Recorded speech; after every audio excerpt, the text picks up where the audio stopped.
Welcome to the November 15th, 2023 Board of Retirement meeting. We'll call the meeting to order. Ms. Zeller, if you'll do the roll call, please.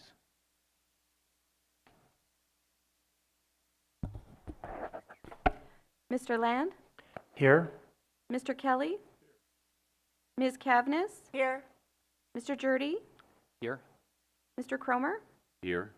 Mr. Shoemaker? Here. Ms. Harris? Here. Mr. Anderson? Here. And Ms. Pierce? Here. That takes us to the Pledge of Allegiance. Trustee Anderson, would you lead us, please?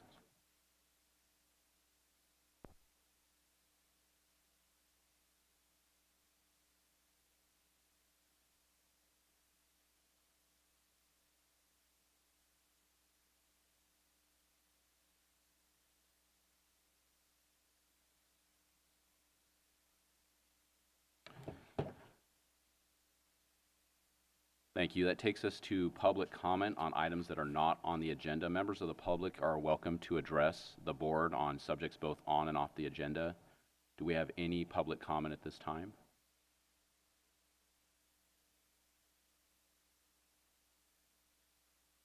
There is no public comment. Thank you. Item 1 is the swearing in of Sarah Pierce, the acting county auditor-controller treasurer tax collector ex officio by statute first seat. Ms. Zeller, will you perform the oath, please?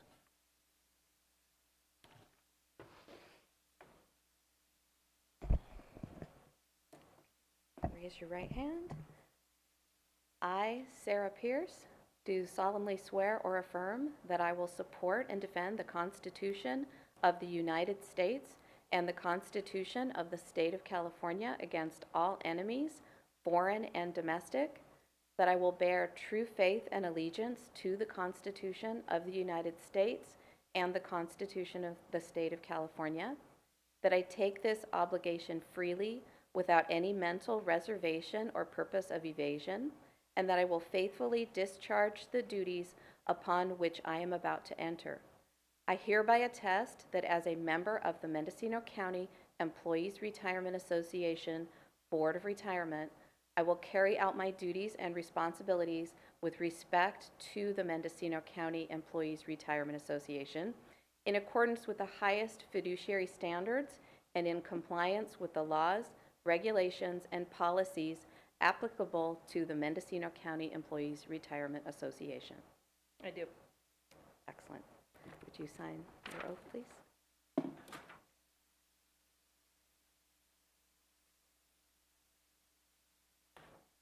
Thank you, Sarah. Thank you and welcome. Do we have any public comment regarding item 1?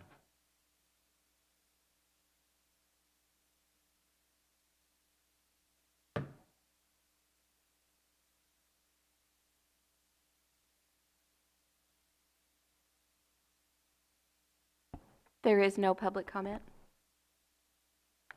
All right, that'll take us to item number 2, which is a proclamation honoring James Anderson for his service to the Mendocino County Employees Retirement Association and the Board of Retirement.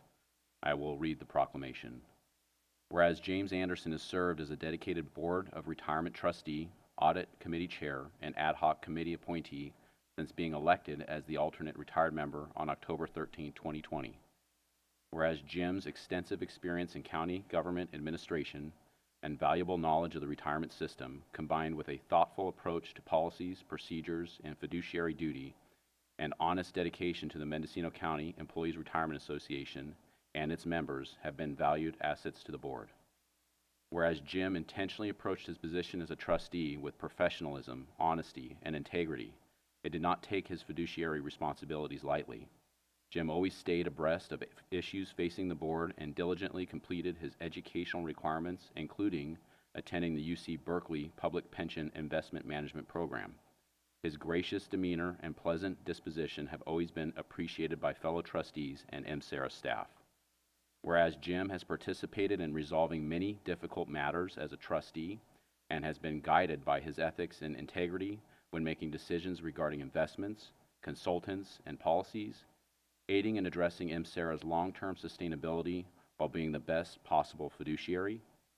Whereas Jim's valued contributions to MSERA include development of the 5-year strategic plan, monthly review of the historical benefit review project, and receipt of an agreeable Internal Revenue Service compliance statement. Now, therefore, be it resolved that the Mendocino County Board of Retirement honors Jim for his years of service and expresses its most sincere appreciation. Jim is wished all the best that life has to offer. Thank you, Jim.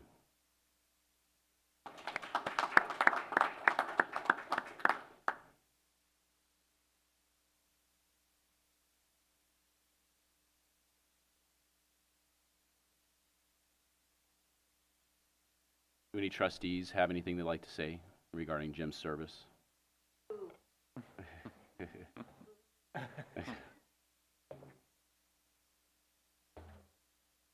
I worked with someone ad hoc for a review. Past back in the days when he was a CEO and I was his county supervisor, and then when he came on board to operate our system here. And I've enjoyed working with Jim very much. And I think his proclamation describes him very well. Thank you for your service. Trustee Harris. If I could, I'd like to ask Jim to repeat the cliche about the Admiral.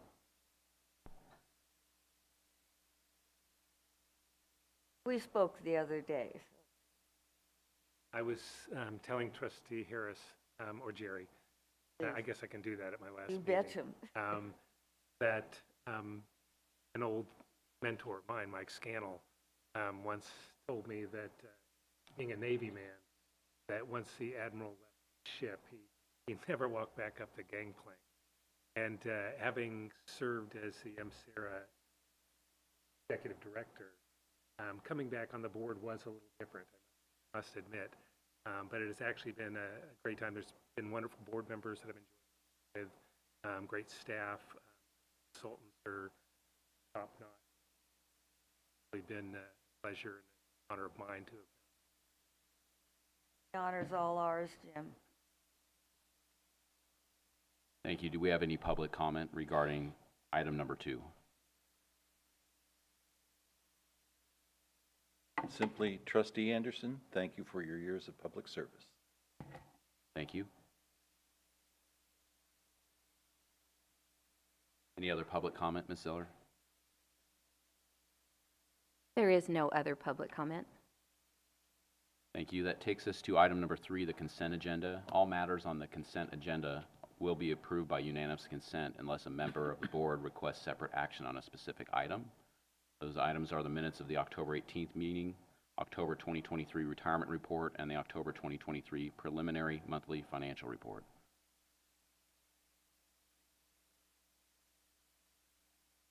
Seeing no separate action requests, all items on the consent agenda are approved by unanimous consent. Item 4 is discussion and possible action regarding the June 30th, 2023 Actuarial Valuation Study. I know we have representatives from Siegel here. Mr. Young, whenever you're ready. Just checking out the mic. Thank you. Good morning, Chair Cromer and other members of the Retirement Board. My name is Andy Young with Siegel. I'm joined Jen Dice, to present to you the results from the June 30, 2023 valuation. And if the valuation results are approved by the board today, it will set not just the employer, but also the members' contribution rate for the upcoming 2024-25 fiscal year. With that, I will ask Judy if you would please help us, turn the report to page 8, please. Thank you, Judy. As the board may remember, you have seen actually Siegel 2 times in live and 3 times in person this year. First of all, Paul, Angelo, and myself were in front of the board at the May meeting to present to you the actuarial assumptions that we have used in the June 30, 2023 valuation. And as the board is aware, you look at the actuarial assumptions every 3 years in the so-called triennial experience study.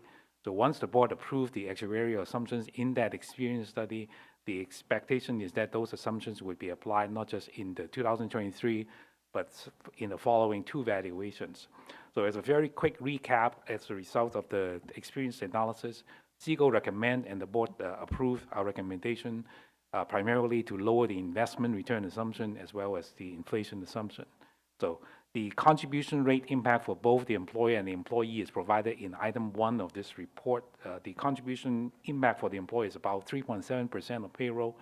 So if the board were to ask Segal, so okay, so it's very costly, what's the breakdown of this cost between the various assumptions that Segal recommend? About 2/3 of that cost increase for the employer, the 3.7%, is due to the reduction in the investment return assumption. So again, there's a page at the back of the report that I will go through with the board. This is really a series of changes that Segal has recommended during our tenure as your actuary for the retirement associations. We wish that we would be able to deliver experience study where the cost actually goes down, but that's actually not the case. I would be the first to admit to that, because over our tenure, we have asked, and the board has approved our recommendation to lower the investment return assumption. When we first took over the account, the investment return assumption was well over 8%. So over our last 10 years, we have asked, and the board has approved our recommendation to reduce the investment return. Again, this is one of the most important recommendation coming out from the experience analysis.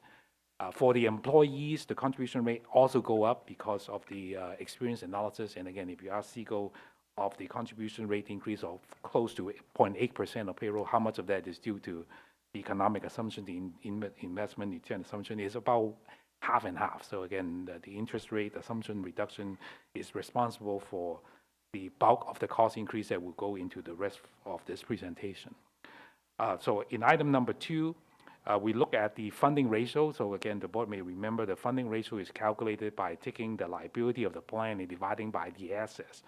So the board has a payment plan as an actuarial funding policy, whereby you will get to, at the end of the amortization period, which again, we will also go into in great detail towards the end of this presentation, that the funding ratio will approach 100%. So that is when for each dollar worth of assets, you would expect to have $1 worth of liability for each dollar worth of liability, you would expect to see $1 worth of assets to cover their liability. Again, that's the goal of the actuarial funding policy, is not to collect too much contribution, not too little, because you want to have enough contribution to cover all the liabilities. If we take the difference between the liability and the assets, that is the so-called UAAL, the amount of UAL that we have in the plan, as you can see in item number 3, has gone up from about $233 million to $255 million. There are a couple of reasons why the increase actually took place during the course of 2022 and 23. So maybe with that, I'll ask Judy to help me turn to page 31, which, by the way, you can see on the left-hand margin is where I'm reading off the page number for Judy. So if Judy would please turn to page 31, thank you. So this is the place where we would be able to see how the unfunded liability has changed from the 233 in the last valuation to the 255 we have in the current valuation. I'm looking at item number 1. Now, if all the actuarial assumptions were to come true, each year the liability is expected to increase because of normal cost. So that is the cost associated with 1 additional years of service that our members work for the plan, active members work for the plan. And that amount of normal cost is expected to be paid for by the contributions, not just from the employer as well as from our members. So that amount of contribution is expected to be about $39 million. And because we have an unfunded liability, we actually charge interest at the rate of 6.75%. That's the old investment return assumption in the 2022 valuation. And as a result, the liability is going to increase with interest at $15 million.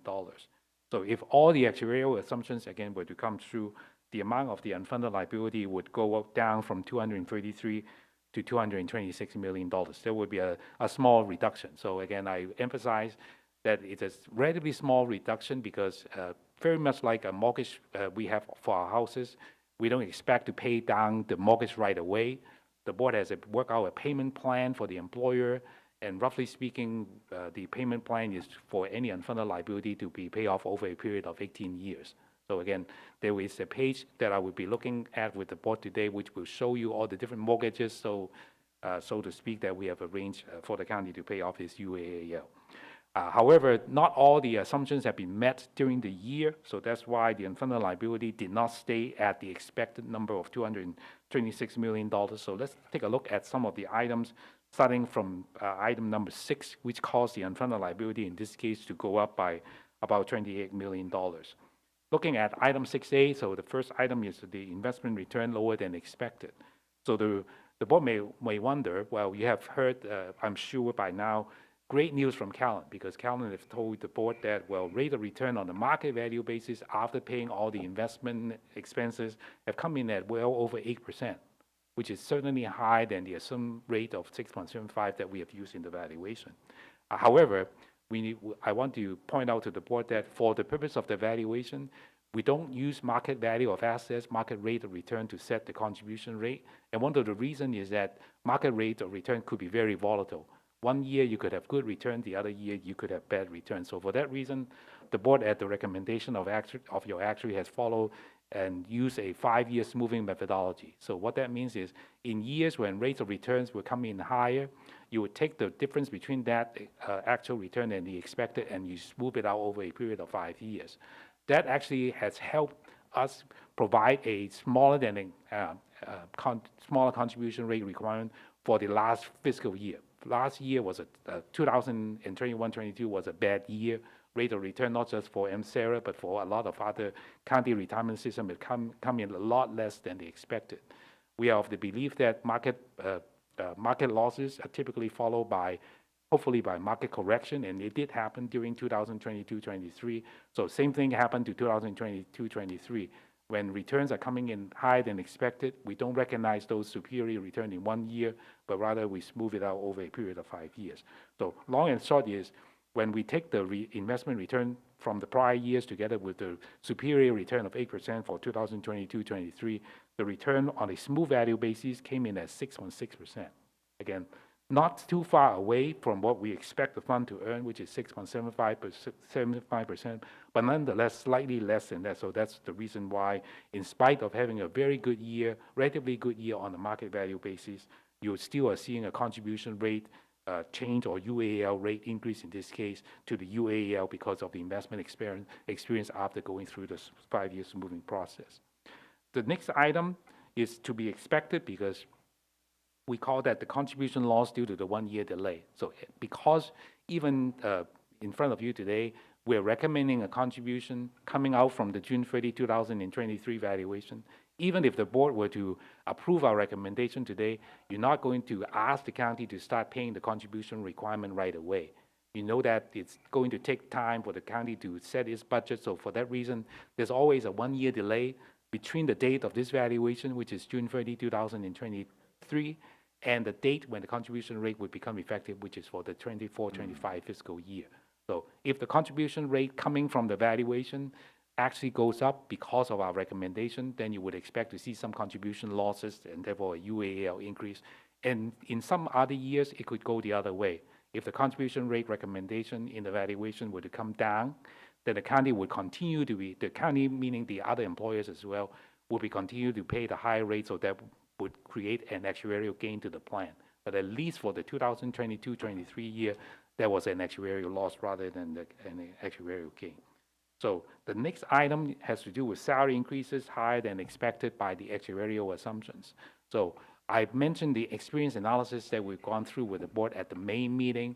So one of the reasons why we go through the experience analysis is to make sure that we look at all the actuarial assumptions. In this case, in particular, the salary increases assumptions received by our members in a typical year. Now, when the actuaries recommend to the board, use this assumption or consider using this assumption to anticipate how much of a salary increase our active members are going to get, our assumptions are always recommended for a very long term. We know that for some years, the increase will come in higher. In some other years, it will come in lower. So in this case, I think it was the salary increases for our active members are coming in higher than expected. Again, it's good for our members that they are getting salary increases which are higher than what is expected by the actuary. But if you look at that from the standpoint of the funding of the plan, it's kind of bad for the plan because they are coming in higher than what is expected by the actuarial assumptions. I know that this has generated some questions, at least when Dirk and I were going through the data, because one of the observations we make was that on the average, I think we're looking at salary increases for our continuing active members, which drive this number, and we're seeing an increase, which depends on how we look at that. Either we look at the pay rate or we look at the year-to-date pay. They have come in at about 7 to 8% higher. So we make it a point to check in with your staff to make sure that they are also seeing the same increases. And one thing which is, again, noteworthy is that for the last several years, I know that the county has the need to increase the salary for active members for various reasons, but the court have not been doing that. But finally, this year, I think we are seeing increases that even the court has to grant to its employees to retain its valued employees. And we're seeing that not just at Mendocino County, but we are seeing that at our other 37X system as well, that generally speaking, I think we are seeing after a very long drought for the court employees, they are also getting some salary raises. So bottom line is, again, this is one of those factors that is beneficial for our members because they're getting salary increases that they deserve. But on the other hand, for the funding of the plan, that means that we have to increase the liability and therefore the contribution rate requirement. Trustee Jurdy? So on this point, I think in the perfect world, which I know we don't live in the perfect world, but in the perfect world, there would be extensive conversation between the MSERA actuarials, Siegel, and county HR, but more importantly, the executive office fiscal team, and we have two people in the back of the room who are here today because of this report. But really a conversation that goes beyond this meeting to try to understand and anticipate what could be coming in the terms of salary increases, because I think my perception is that basically largely what happens is, although there is communication between MSERA and the HR or executive office, it's not perfect, and sometimes because decisions are made after information is obtained from MSERA, and anyway, I guess my concern is that if we can't step up the communication, decisions could be made by the executive office, the board of supervisors, departments that could lead to contracts and other things that would incur costs without fully understanding the ramifications on the pension costs. And so what I'm just asking is that really probably outside of these meetings that there be as much communication as possible between the executive office, the fiscal team, and MSERA staff and Siegel, so that different scenarios can get played out, so that at least when contracts are being voted on, that there's a comprehensive understanding of what is the true cost to the pension plan, i.e. to the employer. And just looking at page 12, there's all sorts of questions that could come up, because these numbers change over time in terms of the contribution rates. I mean, we're seeing from one year to the next, but probably if we had a comparison that shows 10 years ago or when the PEPRA plan was put in place, I can bet that every single one of these PEPRA plans the contribution rate from the employer was less than it was last year and less than it's going to be going forward. So the contribution rates for the PEPRA plan, which is the new hires, those of us who were hired after 2013 or later, is the less expensive plan, and yet obviously it's costing more than was ever anticipated. So obviously it's an imperfect science here that we're working with trying to understand and anticipate the true cost of the pension plan. But just looking to page 12, we know that the probation plan is a more generous retirement plan than the general Tier 4 general employee plan. So in other words, employees get more money at a younger age. And yet the employer contribution rate has not gone up as much for the probation PEPRA employees for the employer as it has for the general employees. So I think it's just kind of intriguing. What is it about the demographics or experience that we've had with general employees, which is a much bigger pool of people, that has caused a less expensive benefit, based on a lower payout at an older age? Why is the employer contribution now approaching 33% per dollar earned from the employer for the general employees, and yet for the probation, which have a more generous plan, it's below 30%. So it looks to me like the anticipated cost of the probation was more accurately assessed from day one, and we underestimated, looking backwards, the true cost of the general employees by pretty big margin, because it's now overtaken the probation in terms of the contribution from the employer. Am I missing that? I think with the, certainly with the benefit of hindsight, that's the case. And now there's a page in the report, again, we will go into, which talks about the two cost elements. So the cost element, which I have been alluding to, is the so-called normal cost rate. So that's the cost to provide for a benefit for 1 year of service. And that cost is definitely driven by the actuarial assumptions and, more importantly, by the benefit formula. So probation members before and even after Pepper have been a little bit more generous than the benefit that the general members are entitled to. So when we go to that page, you will see that the normal cost rate are higher, definitely higher for the probation. But you're right that over time, there have been some actuarial events which has caused the unfunded liability contribution rate to go up faster for the general when compared to the probation. That is true. So I'm just saying that if, for example, a conversation that would probably be helpful for the fiscal team would be a deeper dive than we can do today for them to understand, because I don't understand it, what has driven the costs for the general plan, the Pepper employees specifically, that why is the county's contribution now higher substantially for them than it is for probation, when probation have a more generous plan? I'm sure there's I would like explanation. to respond to that, Mr. Jurdy, because I Yeah. actually do have some information that might bear to your question. Obviously, the employer contribution rate is made up of two components, both the normal cost component and a payment towards the unfunded liability for that membership classification. So with the normal cost portion for the employer, the normal cost for general tier 4 Pepper member is 9.13% of salary, whereas the normal cost for the probation Pepper tier is 13.4. So the rate for the current service being accrued is higher for the probation tier, which has a higher benefit formula. The payment towards the UAAL is actually less for the probation because they have a smaller pool and a smaller portion of the unfunded liability than the general tier. The unfunded liability for the general tier includes all of those previous tiers where we may have experienced actuarial losses for like tiers 1, 2, and 3 that are then spread out over all of the general payroll, including Pepper tier 4. So that's, I think, why you see the larger UAL payment on the Pepper tier for general members. Okay, so just to clarify, so because the plan under anticipated the costs of the classic employees, and many of those classic employees are no longer county employees, so there's fewer and fewer of them in the county payroll. The way the plan captures the cost of the classic employees is by putting the contribution needed into the plan onto the tier 4 Pepper employee payroll.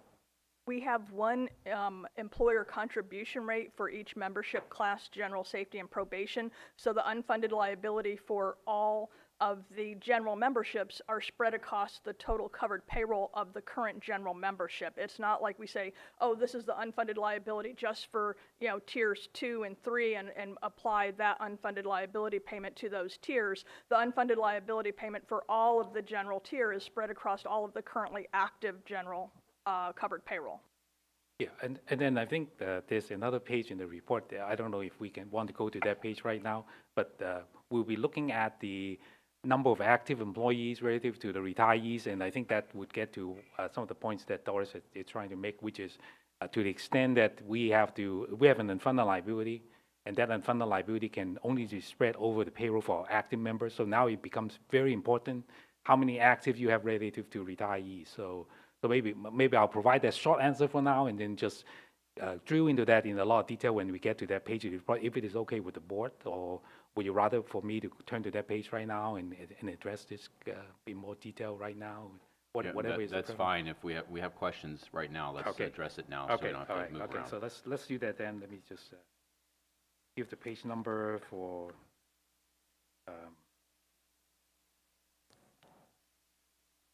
Now maybe I'll ask to wait if it is okay with Supervisor Charity to just wait. Okay, so just bear with me for another minute.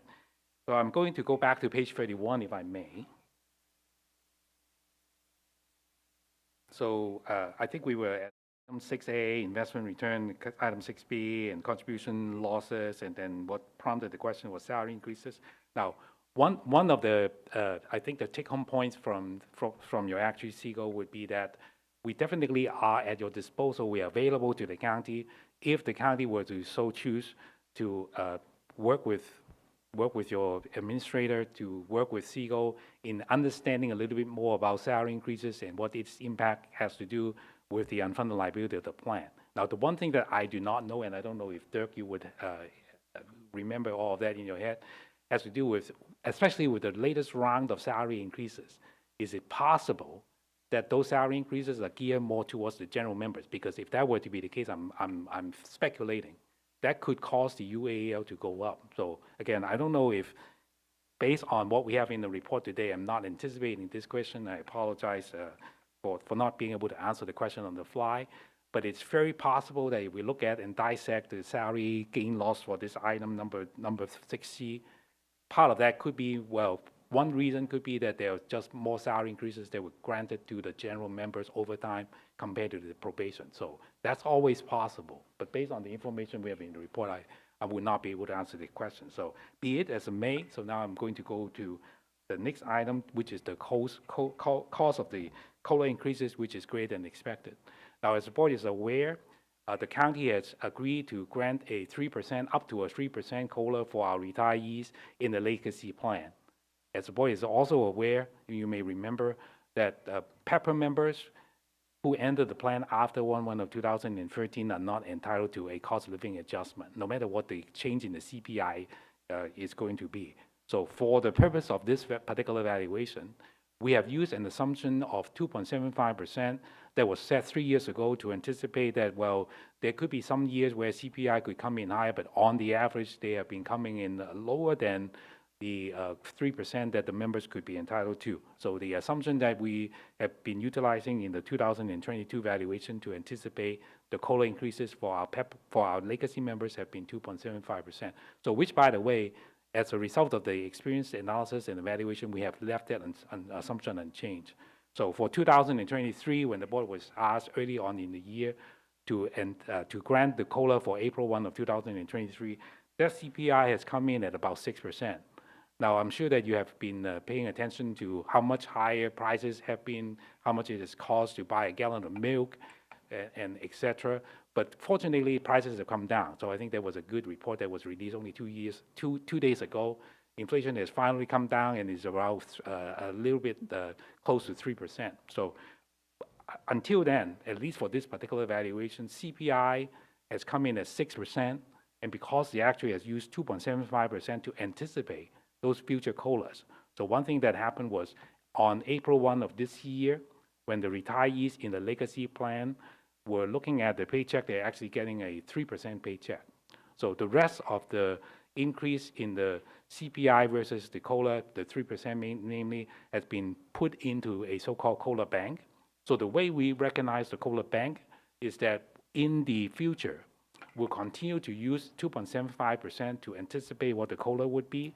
So which means that they will be getting an actual CPI or COLA increase starting April 1 of 2024 if all the actuarial assumptions were to be met at 3%. So there would be a slow but a certain burn down of this COLA bank of 3%. So in this particular evaluation, we have anticipated that if I take 12 divided by a quarter, for the next 12 years, retirees are anticipated, at least by our evaluation, to get the 3% COLA. So that is the reason why, if you look at the item 6C and say, hey, how come it costs so much to actually provide for a COLA when COLA CPI increases were coming in higher than expected? And that's the reason why we have all, and again, to recap what I just said, in the valuation, we have been assuming 2.75% as the future cost of living increase that would be granted to our legacy members. And because the build-up of the bank, we are now going to, and we have changed the valuation to anticipate that for the next 12 years, they will get a 3% COLA. And the cost to provide for the additional 0.25% relative to our assumption of 2.75 is what is the $2.2 million that we are seeing in front of us today. Okay? So question, so if this report is done every year, what is the harm in assuming that the COLA will in the future be 3% instead of 2.75?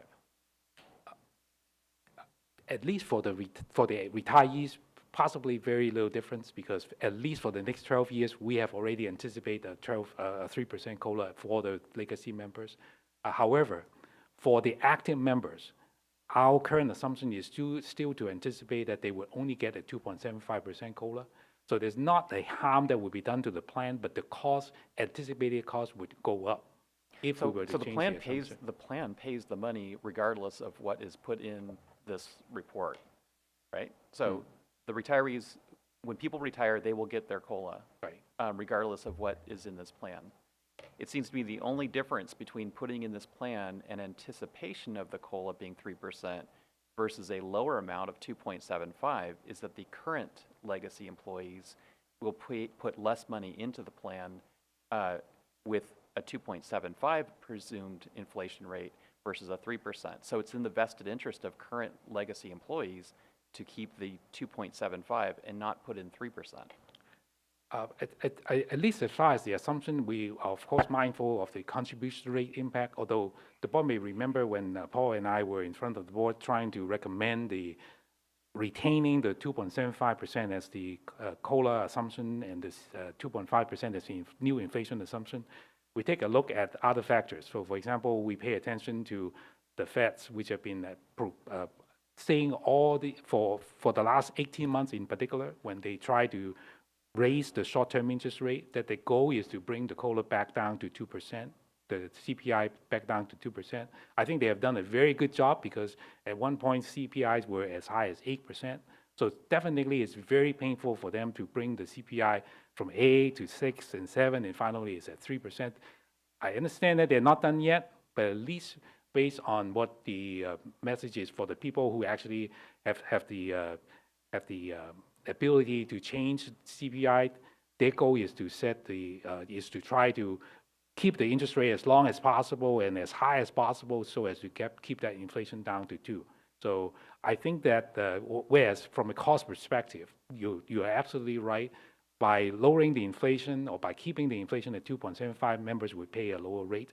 But the reason why we recommend that assumption is not because we have a bias towards either members paying a high or lower contribution rate. It's really towards what we think is the right assumption going forward. And then we are of the opinion that 2.5% is the right inflation assumption going forward, a very reasonable assumption. And we also of the opinion that 2.75% is the right or very reasonable inflation assumption going forward. It could be set higher, in which case contribution rate would change, in this case increase, but that's not the reason why we recommend that assumption.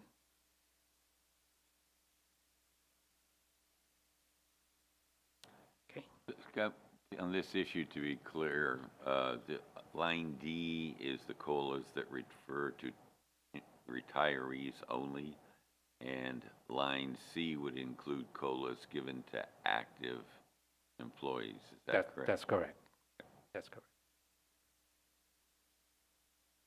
Okay. So there are always some other experience gain loss items in this year. The experience has come in a little bit more favorable than expected. It's $4.6 million. So last, definitely, but not least, when we recommend the change in the actuarial assumptions, we know that that is going to have a cost impact. In particular, the unfunded liability is expected to go up. In this case, it did go up by $18 million, and it's primarily due to the recommendation to lower the investment return assumption from the 6.75 to the 6.5%. So all in all, if we look at everything combined together, the unexpected increase in the UAAL came in at about $28 million. Most of that is due to the experience analysis, the assumptions that we recommend that the board approve. The other parts have to do with the active members getting salary increases greater than what we have expected by the short-term assumptions that we have applied, and also the COLA increases for our retirees. I have a question on line 4, the interest number of 15 million and change. That's calculated at 8% continually, or is that calculated at the current assumed rate of return? It's the current assumed rate, the current assumed rate in the last valuation, which is 6.75. So we okay. will move to the 6.5% starting in the next valuation when we deliver this report in November of next year. Okay. Thank you. Okay, so now that we have looked at the reasons why the UAAL has gone up in this case, so let's take a look at the page, those impact on the employer's rate on page 34 of the report, Judy, if I may. Now, most of the line items that I have talked about on the page on the UAL will be repeated on this page as well. So for example, if I look at line item 2, I talk about the anticipate 1-year delay in contribution rate implementation. I also talk about the investment return coming in lower than expected. This is line item 3. Item 4, salary increases for active members coming in higher than expected. And then I'm going to skip over item 5, and I'll get back to that. Item 6 will be COLA increases for our retirees, and then there are other experience gains and losses, and definitely last but not least, the change in the actuarial assumptions. So the 2 items that I do not cover on the other page. Now I'm going back to that. So first, I'm going to want to take a look at item number 1. So there's the effect of the change in the membership demographics. So one of the reasons why you authorize your actuary to do the valuation every year, besides measuring the unfunded liability, is to also look at the membership demographics. So for example, we use a method called the entry age normal method that we use to set the normal cost rate. And one of the features of the normal cost method is that if the entry age of a particular membership group actually goes down over time, because you, for example, anecdotally hire, the county were to hire employees who are younger, when they enter the association, the normal cost rate would go down. So it's just very similar to the concept that you come across all the time, just like when you decide whether or not to make contributions to your 401k plan. You know that the earlier you can start the contribution process, the money can sit in the account and it can earn compound interest. So that's one reason why you want to start very early. So pension funding is actually not very different. The younger the employee becomes a participant, a member of the association, you can start to collect the contributions up front, and you can have the money grow and grow with interest over time. So that's one of the reasons why, anecdotally, once the employees are hired by the county, and once we enroll those employees in the plan, now that we know how old they are when they enter the plan, the younger they are, the normal cost rate will tend to go down. So that's what is reflected in item number 1, is the effect of the change in the membership demographics. Now, the other item that is also not on the UAL reconciliation page would have to do with line item number 5. So early on, I said that the active employees, their salary increases, continuing active employees, the salaries are coming in higher than expected. So that definitely increased the UAL contribution rate requirement for UAL amount for the plan. On the other hand, when I go about talking about the way we pay off, the employer pay off the UAL, is to take the amount of the unfunded liability and spread it over a percentage of payroll. So everything in this report, the rate, contribution rate anyway, are expressed as a percentage of payroll. So in this case, especially with the old unfunded liability, forget about the new amount that we have added in this valuation. What we do is we take the amount of the unfunded liability, the payment, which we'll look at on the next page, and we spread it over a percentage of payroll. So to the extent that the employer has hired more new employees, and there is an increase in the number of employees by about 2.4% when compared to last year. And when the employees are getting salary increases, which are higher on the average than what we expected, and they have gone up higher than expected by about 7%. So in this case, even though you're looking at paying down the same mortgage, but the mortgage is spread over a bigger payroll base. It's just like we have to pay mortgage, send a payment to the bank. I just gotten good news. My salary has gone up by 3%. So when I try to express the mortgage payment as a percentage of my salary, and now that my salary has gone up by 3%, it's now becoming a little bit more affordable, because as a percentage of pay, the cost has gone down. okay, as a percentage of pay. Even though I still have to cut the same amount of check, but at least when expressed as a percentage of pay, the payroll rate has gone down. So now I want to ask the board to take a look at item 4 and 5 kind of together, because no doubt that salary increases for our continuing active members coming in higher than expected is going to increase the contribution rate for the plan. But on the other hand, if we take the bigger payroll base and use that to spread the original payment that we would otherwise make if all the UAL, all the actuarial assumptions were to be met. So now it's becoming a little bit more affordable as a percentage of pay because it actually reduced the contribution rate by 0.95%. So if you ask Siegel what's the ramification of salary increases coming in higher than expected, is that always going to increase the contribution rate for the plan, for the employer, or is that going to decrease the rate? In this case, in this particular case, the contribution rate actually is going to go down. I'm not saying this to mean that the employer will have to make fewer dollars of contribution to the plan, but at least as a percentage of payroll, the rate is coming down by the difference between the 0.82 and the 0.97, which is 0.15% of pay. Trustee Anderson.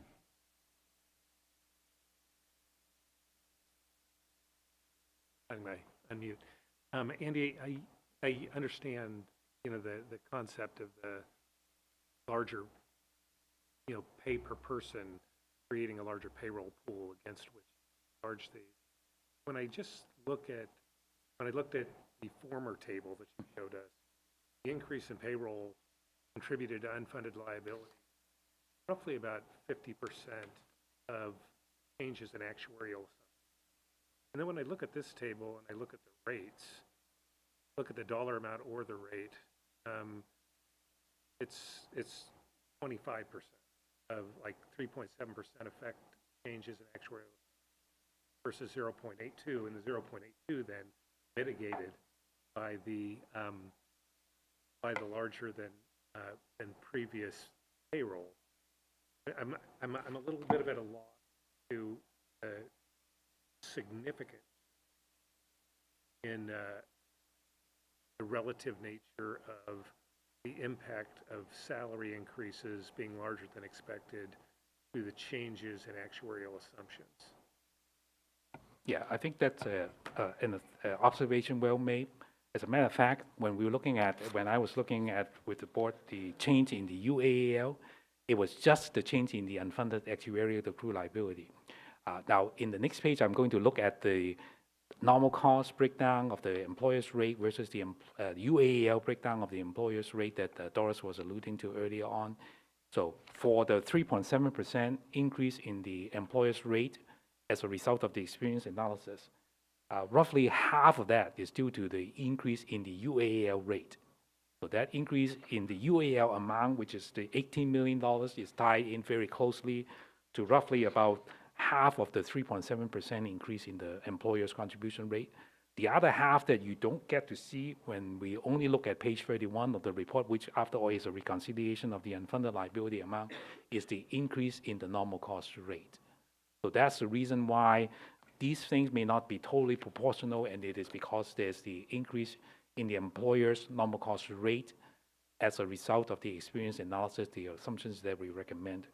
As a matter of fact, if we now turn to page 35 first, if we look at the employee's rate, I think this goes back to the comment that Dan raised early on. Okay, well, what's the impact of changing an assumption, let's say the inflation assumption or the COLA assumption back to 3%?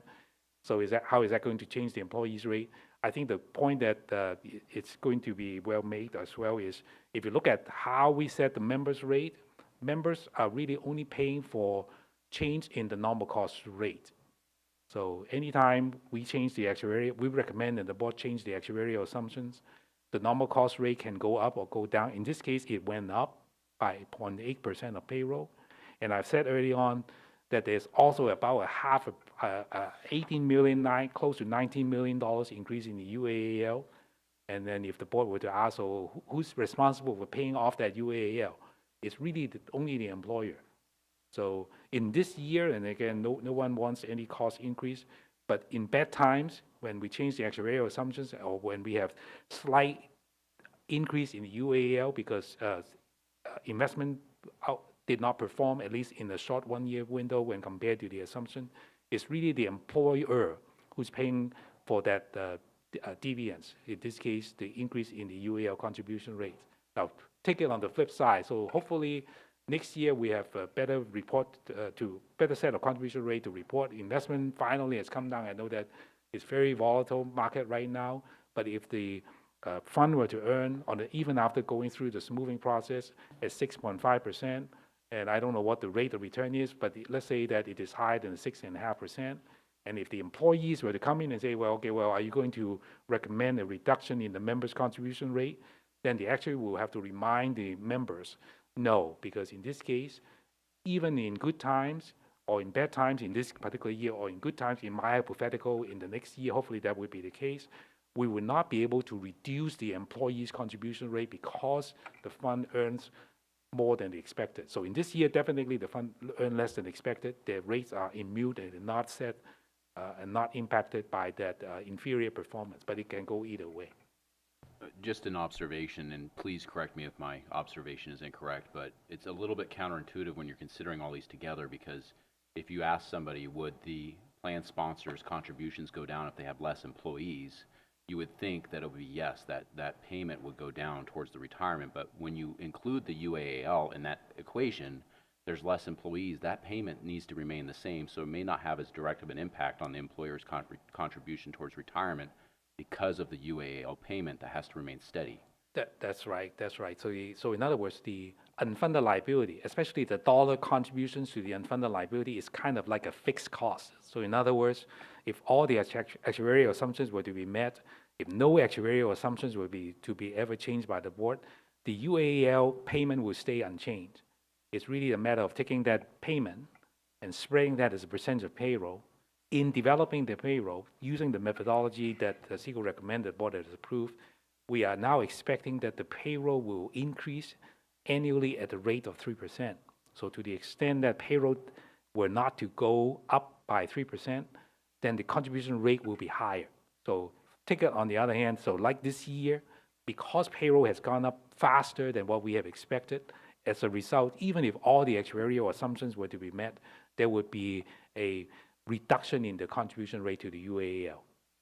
So that's how the rate is calculated. Again, it's very counterintuitive. I totally agree.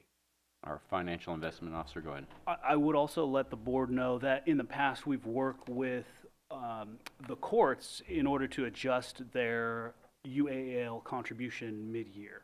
So that is something that we would be able to do, certainly for the county or the courts, if that were to be the case. Okay, and one other question. I think we've talked about this previously in my memory. There have been times recently in the last 5 years where we've had a multi-year contract for a lot of the bargaining units, and I believe we can make a more predictable, assumption as to what those payroll adjustments would be if Siegel had those exact raises. I get that there's adjustments and fluctuations in the number of employees, so it's not an exact science, but if numerous bargaining units were to enter into a 3 or more year contract, that adjustment to payroll could be a little more predictable. Am I wrong? I think that could be the case. That could certainly be information that Siegel can take into consideration. Now, on the other hand, I'm going to now turn to this page in the report to try to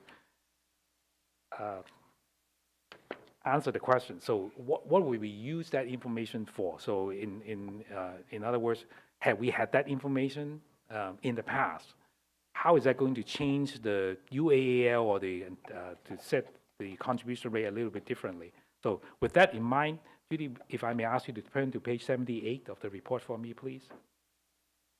So page 78 is a summary of all the UAL, all the different layers of the UAL that I was alluding to. So by the way, the one thing that I want to point out is in the current experience analysis, if I now want to direct your attention to the last 3 lines on this page, there's an experience loss this year after going through the UAL schedule that we were looking at, and that experience loss was about $9.8 million. So I'm looking at the 1, 2, 3, the third column from the left-hand side. So you can see that the $9.6 million was associated with an actuarial loss, and the date it was established was June 30, 2023. So right now, under the board's policy, when we have an actuarial loss, we will take the loss and amortize that over 18 years. So in other words, we did not recognize the loss of $9.6 million and ask the employer, of course, it would be foolish to do that, but ask the employer to cut us a check for $9.6 million in 1 year. We know that it cannot happen. We have never done this for any of our other employers. So rather, it's a payment plan. So when we have an actuarial loss, that loss is paid off over a period of 18 years. The current year's payment is $725, which is on the far right-hand side. So similarly, for the change in the actuarial assumptions, the amount that we have been talking about, the increase in the UAL was about 18.9 million. So that's why you see on the last line of numbers on this page, on the third column, you see the assumption changes, and you see the $18.9 million. And again, under the board's funding policy, it's also pay off over 18 years. And the amount to pay off that is $1.4 million. Now, the $255 million, by the way, at the bottom of this page, is the total amount of UAL and the amount that we are asking the employer to pay if the board were to adopt the recommended contribution rate in the current valuation, would be to assess a payment of about $25 million. It's spread over a percent of pay. Now, I want you to look at this page because if I now look at the $255 million, if I now look at the change in the actuarial assumptions, so more or less, the change in the assumptions for year 2014 adds about $58 million in the unfunded liability, and the assumption change in 2017 adds about $28 million in unfunded liability. The assumption change in year 2020 adds about $15 million, and last but not least, the change in the assumptions in the 2023 valuation adds $18 million. Now, if I add all the initial amounts, forget about the fact that I should have added the outstanding balance today, but if I add all these amounts, it roughly equal to $121 million. So now if I ask you to take a look at the 121, which is all the impact, all the increase in the UAL as a result of the experience study, as well as the combined base. So this is the amount when we first became your actuary, you already have an unfunded liability in the plan. So this amount of unfunded liability is $126 million. The amount is more or less the same today.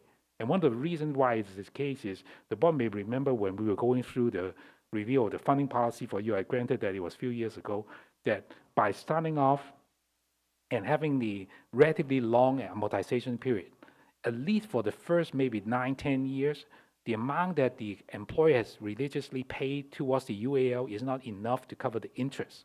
So that is why starting off with the $126 million back in year 2012, even after making almost 13-14 years of payment, you still have $126 million. So now finally, I will answer the question, because if you take a look at the 126, together with the 120-ish number that I was talking about, it more or less account for the total outstanding balance of the UAL today.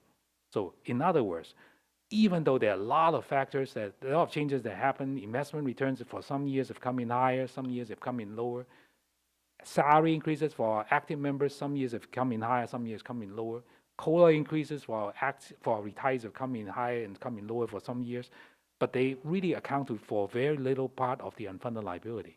Because if I just take the assumption changes, if I add to that the original layer, it more or less account for the 225. So finally, to answer the chair's question, even if we have this particular piece of information on salary increases, and even if we were to say, okay, well, you can do a better job in anticipating what COLA increases for our retirees, I think it could only incrementally increase the so-called accuracy of our prediction, because more or less the reason why we're sitting on $255 million of unfunded liability is because of deliberate actions that the board has taken at the recommendation of your CEGO actuary.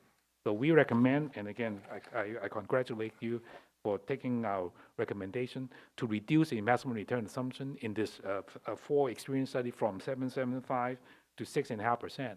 And of course, if the board asks, why did you CEGO recommend these changes? And it's because the investment environment was very different from 10 years ago or 12 years ago from where it is today. So we're reacting to the change in the assumptions, and definitely the board has taken our recommendation, and every time we recommend and the board approve our recommendation, you remeasure all the liabilities. So it's really remeasuring the liability as opposed to, oh no, you guessed wrong, CEGO, on the salary increase. You could have come in and and recommend high or lower salary increase. I think everything matters, but I don't think it matters too much in the grand scheme of. Trustee Anderson? Yeah, Andy, just stating it differently, in my own words, is that we had the great economic recession or global recession, whatever different folks describe it as these days in 2007, 2008, and really for survival purposes, most systems had to do something in order to essentially salvage their retirement plans and keep employer rates from literally just consuming all of their budget. And so that was where the reset happened at MSERA. And then from that point going forward, we've looked at what is going to be the current environment, and we've adjusted assumptions to be in line with what we can expect is kind of a new investment landscape and new landscape for all of the actuarial elements.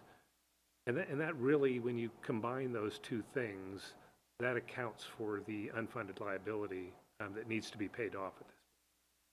Yeah, I think I agree with Trustee Anderson. I think he put it better than I can. As a matter of fact, we then got asked the following question. So the trustees would say, okay, well, I understand that was then, right? So we want to provide the employer with a reasonable budget so they can pay the UAL in the past. So, but what about the path going forward? Because after all, we're sitting on, I'm not minimizing the impact of not having the $255 million of unfunded liability, because if we have assets, then the fund would be 100% funded. So how do we get to the point where we have all the assets we need to make sure that all the retirees, as well as our active members when they retire, would be able to have the funds to collect a meaningful and guarantee benefit from the county. So for that, I would actually ask Judy, if I may ask you to turn to page 79, because I want to make sure that the board is aware, even though the UAL has not gone down over the last almost 15 years now, from 2000, I guess about 11 years from 2012 to 2023, but there's a path going forward which would make sure that all the UAL would be paid off by the employer. So again, I said early on that under the board's current funding policy, you take the amount of the unfunded, any new unfunded created, and you pay it off over a period of 18 years. So if we go through and provide you with a projection of how the $255 million would be paid off, this is the evidence that I would produce in front of you today. It's page 79, because you can see that it's not going to happen overnight, but over a period from 2023 to 2037-ish is how the major heavy lifting will take place, when the UAL will continue to be paid, and it will continue to be pay down the UAL. So the payments I'm not going to go through, but on page 80 of the report is where you would actually see the payments. So, and again, the reason why the payments on the following page is going up is because, as I go back to my earlier comment, the contributions amount for the UAL, the dollar amounts, are expected to grow at an annual rate of 3%. And 3% is currently what we expect to be the wage increase assumption. Now, as I reflect on the comment from the chair, if you say, okay, well, Segal, you can do better than the estimate what that you have done in the past. What if it's up to Segal to recommend or at least collect one piece of information? Now, the one item, I know that it's very difficult, but if we were to be able to go to the county, for example, and if the county can say, oh, Segal, I just heard that you said that you expect the payroll for the employer to grow at the rate of 3%. But we can actually provide you with a better number, because we have been doing our budget, making this up, of course, hypothetically, we expect our budget or budgeted payroll to only grow at 2%. Now, that would be a good piece of information that we can utilize in this particular process, because we have heard from some employers at other jurisdictions where they say, okay, well, looks like that employer, that county is growing because they have some unincorporated land or whatever reason they expect some growth. Whereas for other employers, for other counties, they say, okay, no, we don't think that the future is as rosy as what you, Segal, has anticipated. So definitely, if that piece of information is available, if there's information as to the expected rate of growth in the payroll or the headcount of the employees, that's definitely something that we would we'll be more than happy to incorporate in this process, because one of the assumptions on this page, and that's the reason why you see the contribution dollar increasing, is increasing at the rate of 3% each year. Okay. And to provide a narrative on this slide you have up now, that 2036 is obviously the biggest impact people should be noticing, which was an action that this board made a recommendation on 2 years ago to the payoff layer from 2012, which we cut 3 years off of, because that would have been 3 years later than 2036 if we didn't make that motion or movement. Exactly, that's right. Okay, so that's the big difference, is that restart layer from 2012, which will end there in 2036. Exactly. So again, repeating what the chair just said, in that year, I think it was 2021 valuation, I think the board saw an opportunity because the contribution rate for that year could have gone down.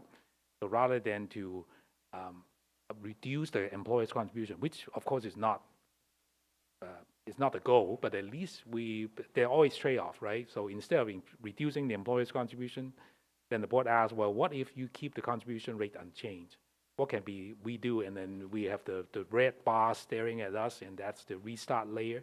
We know that until that amount is paid off, which is about half of the UAL for the plan, the UAL would still be positive, and the funding ratio would still be below 100%. So I remember working with the board and the employer, basically identifying what's the opportunity to utilize instead of passing on the rate reduction. What if we keep the contribution rate unchanged? How many years would we be able to utilize that additional contributions to pay down the UAL faster? And saving millions of dollars in interest Absolutely. for those 3 years that are cut off. Exactly. Okay. So this goes back to one of the comments from early on, the reason why I think Trustee Shoemaker mentioned interest, right? So nothing is free. So the fact that the board agreed for payment plan is because you're charging interest. We used to charge interest at 6.75%. Even with the reduction in the investment return assumption, we're still charging interest at 6.5% on the $255 million in funded liability. So that, of course, money is not free, and there's no money lying around to be engaged in one particular purpose, not the other. But every time there's an opportunity cost, if we don't get the contribution to pay off the UAL, we'll continue to charge interest because that's the only way the mathematical model would work. Trustee Anderson?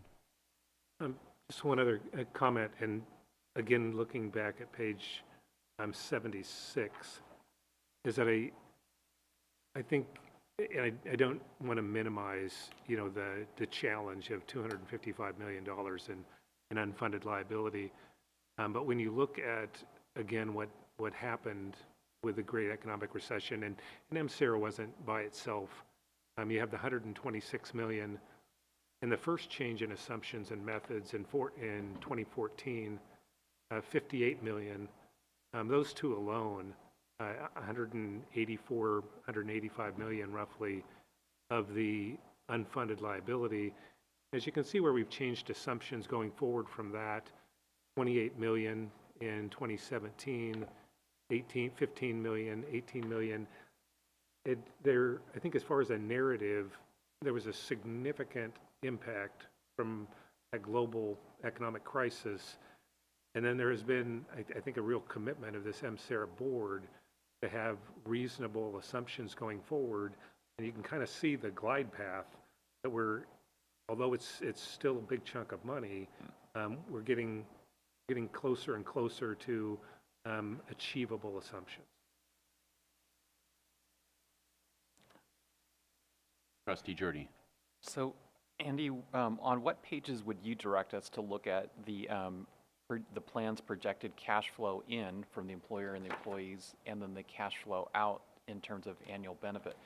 The pages I'm looking at, pages 34 and 35, show what look to be the contribution rates. It's a little confusing because it says contribution rate at the top of 34 as of June 30th, 2022, which I think was through June 30th, 2023.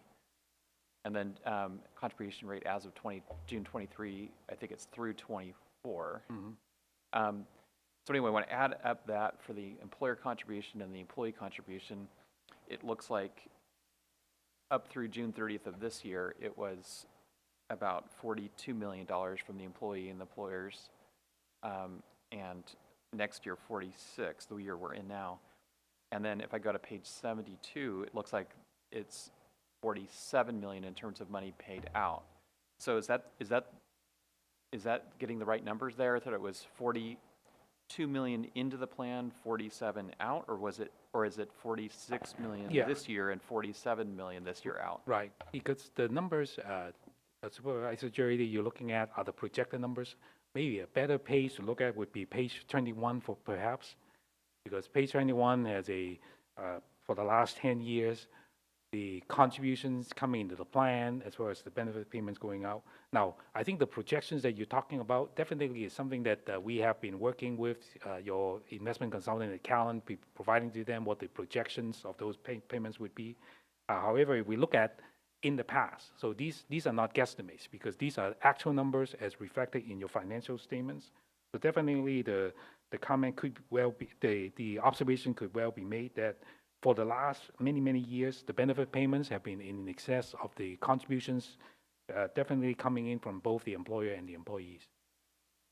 Financial Investment Officer, Mr. Ravelis. So we do that cash flow projection. It only goes out 2 years, and that's just staff doing that. But in terms of Siegel's projection, that you might be able to find that information in the 67 report, the last page 21. That shows their projection contribution benefit payments out for the next 100+ years.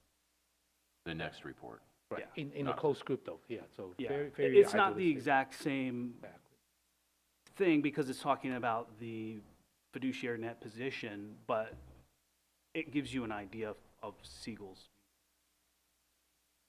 Okay, well, so depending on what part of your report we're looking at, again, the pages I've referenced or your report, they're either saying contributions were expected to be 42 million, and Right. payout was expected to be 47, which is a $5 million difference. Or it was saying, because I'm not clear about the timeframes of the two numbers, contributions were expected to be 46, payout was expected to be 47. So it's either a $5 million difference or a $1 million difference. And then I go over to page 21 that you directed us to look at, and for 2023, it shows payout at just a tick over 45. Maybe it's 46 million. It's hard to tell from the bar chart. And it looks like contribution rates of maybe 37. So I'm just saying the numbers that are in this report on page 21 don't appear to line with the numbers that are on pages 34, 35, and 72. Yeah, now let me explain the difference. Now, on page 21, these are the actual numbers. So the actual contributions and the benefit payments, and the last set of numbers on the right are for the fiscal year ended June 30, 2023, okay? So now, finally going back to the page that Daniel were referring to is on page 34 and page 35. So the numbers on top of the page, and the board may remember when we recommended the board approve the contribution rate in the 2022 valuations. These contributions are actually being made by the employer right now as we speak for the 23-24 fiscal year. These are for the 23-24 fiscal year. So finally, to answer your question, the $33.5 million for the employer plus the $8.8 million for the employee, which appears on page 35, those were the amounts for the 2023-24 fiscal year. Okay, so they were set in June 30th or thereabouts. Right. But they take effect essentially a year and a half or 2 years later. 1 year later, yes. Yeah. 1 year Okay, later. so, all right, so then that contribution rate of $42 million, that's coming in right now. As this- we speak, This current right. fiscal Yeah, year. we are in the middle of that year right now. Okay, and so we don't have an estimated payout? Do we have an estimated payout for this current fiscal year? Not in this report, no. Not in this. Does Yeah, so this goes Does back to MCERA the. staff have an estimated payout for this fiscal year? Er, Do we have an estimated payout to retirees for the current fiscal year? Okay. So I'm just curious, how close is it to 42 million? Give me a moment to look. Just want to make sure, Dan, your question is on the contribution, not the benefit payment. Is that true? Yeah, but one thing I've only recently, I guess, observed, although it's been reported probably at a gazillion meetings, is that the annual contribution rates by the employer and the employee comes pretty close. I mean, it's not that different from our annual payouts. And I'm trying to understand Oh, okay. exactly how close the two I are. see. Because we all know that we have in a separate conversation from today, we have ongoing conversations about our investment portfolio. And what I'm trying to understand and want the board to think about is if our annual cash flow into the plan comes fairly close to our annual payout, that's not the only way to look at our portfolio, but it's certainly a factor in looking at our investment portfolio, because many of us are familiar with investment advice about an individual's 401k and how they might want to construct an individual 401k plan based on the fact that most people don't have a pension. They have Social Security, which is a relatively small fixed income. So therefore, when most people hear about portfolio construction, they often hear about a relatively large share of a portfolio going into conservative investments because they want to have stability in their monthly or annual drawdown. And what I would want the board to understand is if we have cash flow into the plan in at least many respects functions differently from an individual 401k where there is nobody else backing up the plan. There is no cash flow into your 401k while you're retired because you're retired and you're drawing down the plan. This has both contributions in the plan at all times, and it has money coming out at all times. But what's interesting is that the cash flow into the plan is actually fairly close, relatively close, to the cash flows out. So I know it's a conversation for a different day, not this item, but if the board and I and everybody understands how close those two are, then we might view this portfolio a little bit differently than we would an individual 401k plan. Robert? So I would say, again, we do provide some of that in that cash flow report. It's only got a 2-year look forward. In terms of 2024 contributions as an estimate in July, almost 42 million. In terms of the benefits, just over 47 million. Okay, so it's about a $5 million difference between cash flow in and cash flow out. Is the projection for this fiscal year? The projection's it's actually more than that, so that's just benefits. You have refunds and you have administrative fees too. So the total projection was about 8.5 million negative. Okay, so I appreciate that. And I realize that you're not here to talk about our investment portfolio, but I think it's an important piece of information when we talk about our portfolio. If we can go back to page 21, I think there's another variable though, and at least from my perspective, under the 2023, the other variable is there are more retirees than active members. So it's not an exact rate of the same number of retirees versus active members. So I personally would expect that the benefits paid would be higher because we are getting contributions from less employees. Right. Executive Director? And your number of retirees will continue to grow while the number of employees is expected to remain relatively the same or maybe even decrease a little bit. So there could be a larger increase in the amount of money needed to pull from investments. This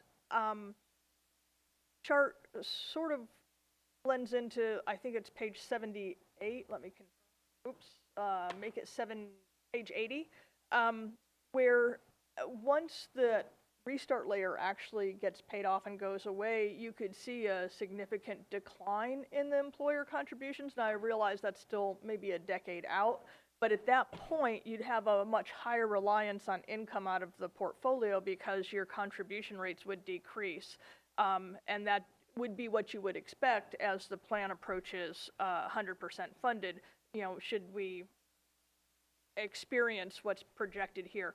So what we have in the coming decade is more contributions coming in with an expectation that they will drop off. Now, actually, now that we talk about the retirees, that could be a good segue because I still owe Trustee Jerry answer to, at least a partial answer to his questions, on how come the UAL rate for the general members have been so much higher than the probation members. I'm glad that Trustee Anderson is here to correct me if I'm wrong, but I'm now going to ask Judy to help me turn to page 49 of the report, please. So I think this could possibly be one of the comments that Doris has indicated. Now, on this page, we are illustrating the number of members in each of the membership categories. So, for example, we have active members, we have inactive members, and the retirees. Now, the one thing that I want to make note of is that for the general members, for Tier 1 anyway, so we have a lot more retirees compared to the general, right? The active members, so we only have one. So now if I turn over to the following page, and again, this is for Tier 2 and 3 of our general membership, so you would still see that there's a lot more retirees compared to the actives. Now, I want to point out, though, that anytime, especially when CECL recommend and the board approve a change in the actuarial assumption, such as reducing the investment return assumption, it is going to increase the liability of the plan. So that increase in the liability of the plan has to be paid for. So the way we pay for that is to spread it as a percentage of payroll for our active members. So the one thing that if we can pick and choose how funding works, you like to see a lot more active compared to retirees. So that way, if there were to be a remeasurement of the liability for the retirees, then you would be able to spread it over the payroll of a bigger group of active members. So again, the comment was already made that we are having a lot more actives, retirees compared to the actives. But the real point that I want to make is, if now I want to ask Judy to please turn to page 54 of the report for me. So again, it's not that scientific because I don't have all the facts in front of me. But if you look at page 54, you can see that even though we have more retirees compared to the number of active members, but that relationship was a lot different from what we've seen in the general side.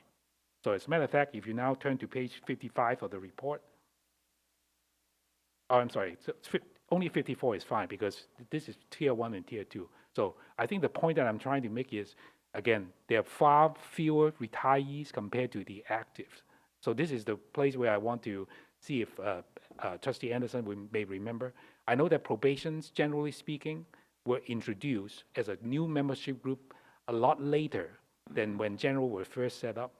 I know that the membership group was set up because there was a different benefit formula, even for the legacy members. So I understand from my experience working with another system that when the membership group was first set up, the goal was to transfer the members, active members from that plan into a brand new membership group, because after all, we want to make sure that we will be able to look at that tier and be able to see, okay, well, these are the members who are going to get this benefit formula from now on. Now, with the benefit of hindsight at the other system, and if you ask CECL, how can we do the transfer better?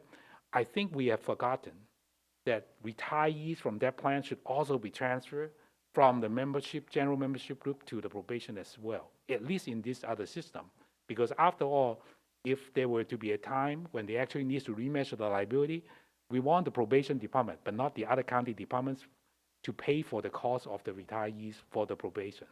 So I see Doris is nodding her head, so perhaps I got it right as well, that when the members were transferred into a new membership group, when the new formula was approved by the employer for the probation, only the active members were moved into that group, but not for the retirees. So as a result, if the liability needs to be remeasured because we changed the assumptions, now the liability is spread and paid for by the non-probation department.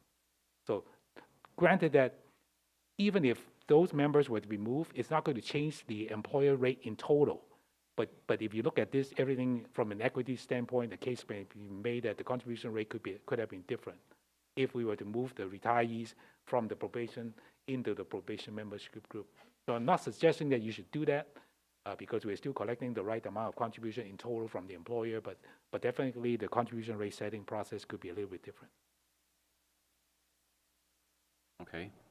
And to be respectful of everybody's time, I know you have 2 items on this agenda. Do you have any other items regarding item 4 that you would like to present to the board? Yeah, thank you, Chair. So one other comment, this is new, I don't want the board to miss that part. So it's on page 47. So this is really one item that we are required to put in. It's called the low default risk obligation measure. It is spelled out actually in full on page 46. So there's a new actuarial standards of practice requirement. So even though we are not recommending and the board is not going to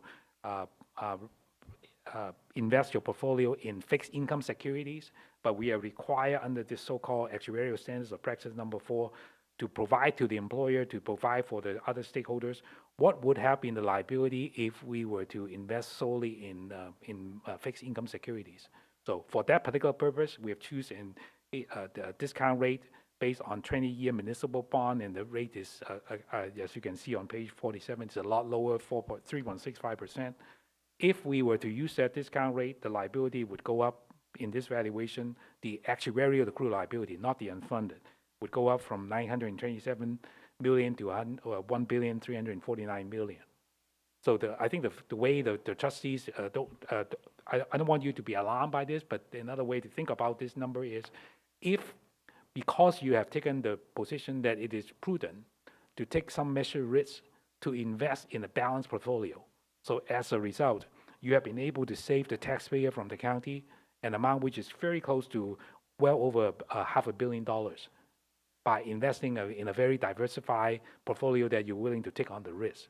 So that's the positive spin on that, but the other way to think about that is the liability could have been lower if you decided that, oh, you don't want to take any risk from now on, you just want to invest solely in bonds. So this is new piece of information, again, just for informational purposes, but it is definitely something that we are required to add. So I think with that, I will conclude my prepared remarks and see if there are any questions. Thank you, Mr. Young. Any other trustee comments regarding the presentation?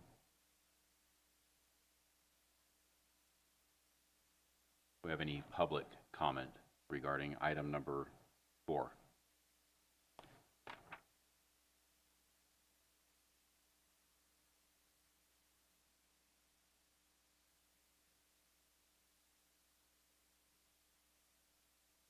There is no public comment.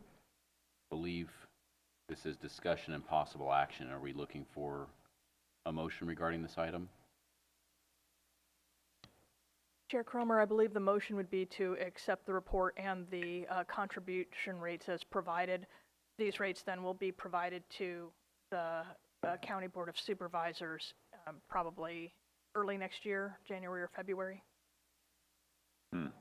Now, I have mentioned to the executive office that depending on the county's budget concerns, that there could be the potential to phase in the increase associated with the actuarial changes. If they're interested in pursuing that, which I won't probably know more until next week, or even the following week, I could bring something back in December with the phase-in rates. Obviously, there is a cost of doing that because there's an additional interest charges for not implementing the full increase with the fiscal year 24. Excuse me, whichever year it is. So there could be something coming back, but otherwise the action today would be to accept the report and recommend these contribution rates. And even if there was an ambition from the county to do the phase in this, wouldn't that motion as suggested would not conflict with that?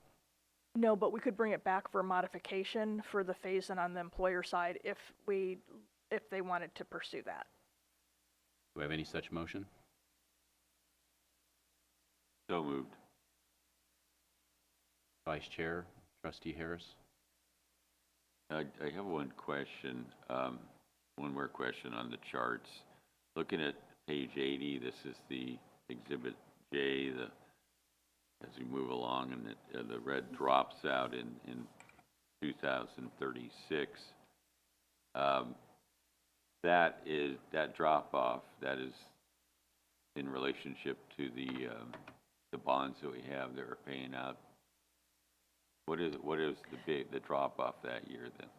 That would be paying off the last of the reset layer, which is where all of the unfunded liabilities that were outstanding in 2012 were rolled into one layer and amortized over a 27-year period initially.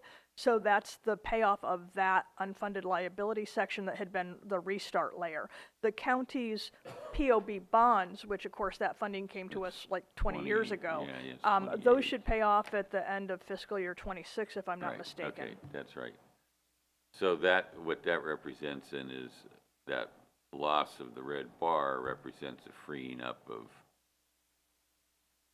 how many millions of dollars for the county, is that correct? Yeah, it's, For example, that would have removed approximately 126 million from the total actuarial unfunded liability, and on the payment side, it would have probably have removed 12 million or so from the annual payment towards the unfunded liability. Got it, thank you, that's the number I'm looking the at. 12 million is in today's dollar. Yes, it will be even higher. Yeah, because it's expected to grow at 3% each year. Thank you. We have a motion and a second to accept the report and the recommended contribution rates provided. Do we have any other trustee comments? We've already asked for public comment. So roll call vote, please. Mr. Land? Aye. Mr. Kelly? Aye. Ms. Cavanagh? Aye. Mr. Jurdy?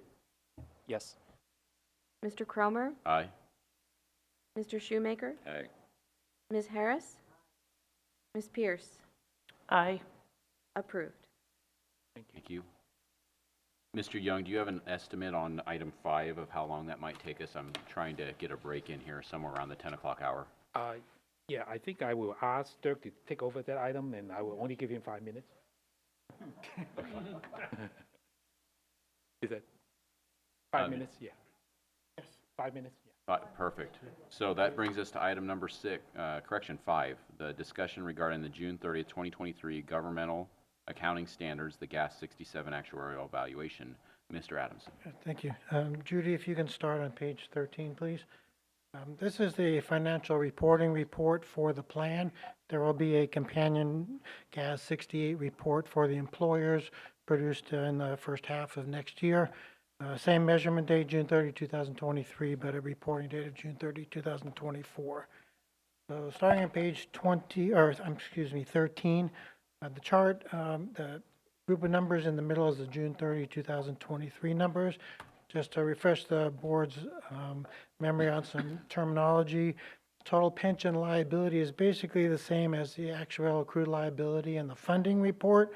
One small difference is that in the funding report, the current form of benefit, the tier and membership group, is assumed to have always been in place and assumed going forward. Under the GASB reporting, there are some members in MSERA that might have worked as a general membership part-time and then transferred over to safety or vice versa. And these numbers capture that movement between the different membership groups and tiers. The liability of $927 million is just slightly higher than what you'll see in the funding report. The middle line plan fiduciary net position is plan assets. Under GASB, they're required to be measured as market value of assets, not the smoothing value of assets that we're talking about in the funding report. So that's the $663 million.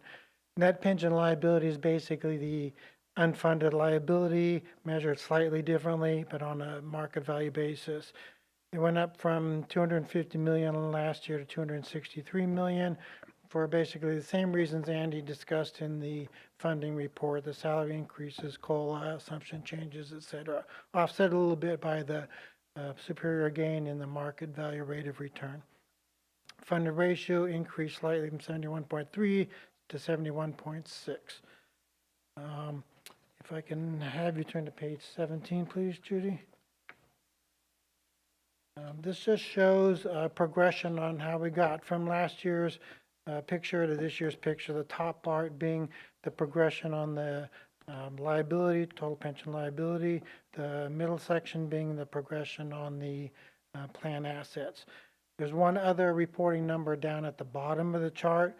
We're required to express the unfunded liability or the net pension liability as a percentage of covered payroll, and that is increased from the very bottom of the chart from 305.7% to 306.9% this year. If I could have you go backwards one more page to page 16. There's also a requirement under GASB to kind of a sensitivity measure on the net pension liability. The middle column is the numbers we were just talking about, a $263 million net pension liability under the current 6.5% discount rate. So what would happen if only the discount rate changed either down by 1% to 5.5% or up 1% to 7.5%? So going left to right, a decrease in the discount rate would increase the net pension liability up to $384 million. An increase in the discount rate to 7.5% would bring that net pension liability down to $163 million. So one final page, page 21, please. As Robert was talking about, this is a projection of contributions, benefit payments, investment return based on the closed group of members as of June 30, 2023. And what this illustrates that if your fund earns 6.5% going forward, again, based on the closed group, you will have enough assets in the fund at market value to pay all the projected benefit payments, taking into account, of course, contributions as well. So I think I made it under 5 minutes. That's the end of the You prepared. did, and it's appreciated. Thank you. Don't mean to rush you. We appreciate all your No hard problem. work. Do you have any trustee conversations, questions regarding the Gas 67 report? Executive Director. No, but before we broke, I wanted just to touch on item 6 because you asked that the actuary be here. I just wanted to remind you of that. Absolutely. Any comments, questions from trustees? Any public comment, Ms. Zeller? There is no public comment. Thank you. I believe this one requires no action, just received and filed for the report. So we will consider it as such. I would like to take a 10-minute break. It is 10:06, so if everybody can be back at 10:16. Thank you. So, the chart on page 21, on 21 of this report, yeah, it's the appendices section 7 of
Welcome. We'll call back to order the November 15, 2023 Board of Retirement meeting. We are just entering to item number 6, which is the discussion and possible action regarding the contingency reserve and interest crediting policy. Executive Director Rentschler. Thank you, Chair Cromer. Many of you may recall this item. This interest crediting policy is tied to our transition from book to actuarial value of our reserves in our financial statements, and it involves a change in our interest crediting methodology. Additionally, we are recommending that we eliminate the contingency reserve. We are not statutorily required to have one since we do not have any supplemental benefit plans and have not adopted Article 5.5 of the CIRL.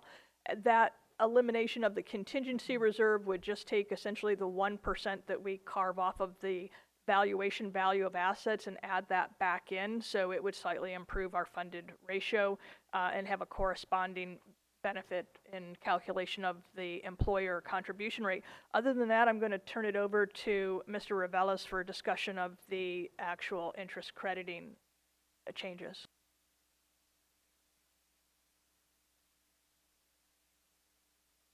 Trustees, you have the memo and the policy in front of you.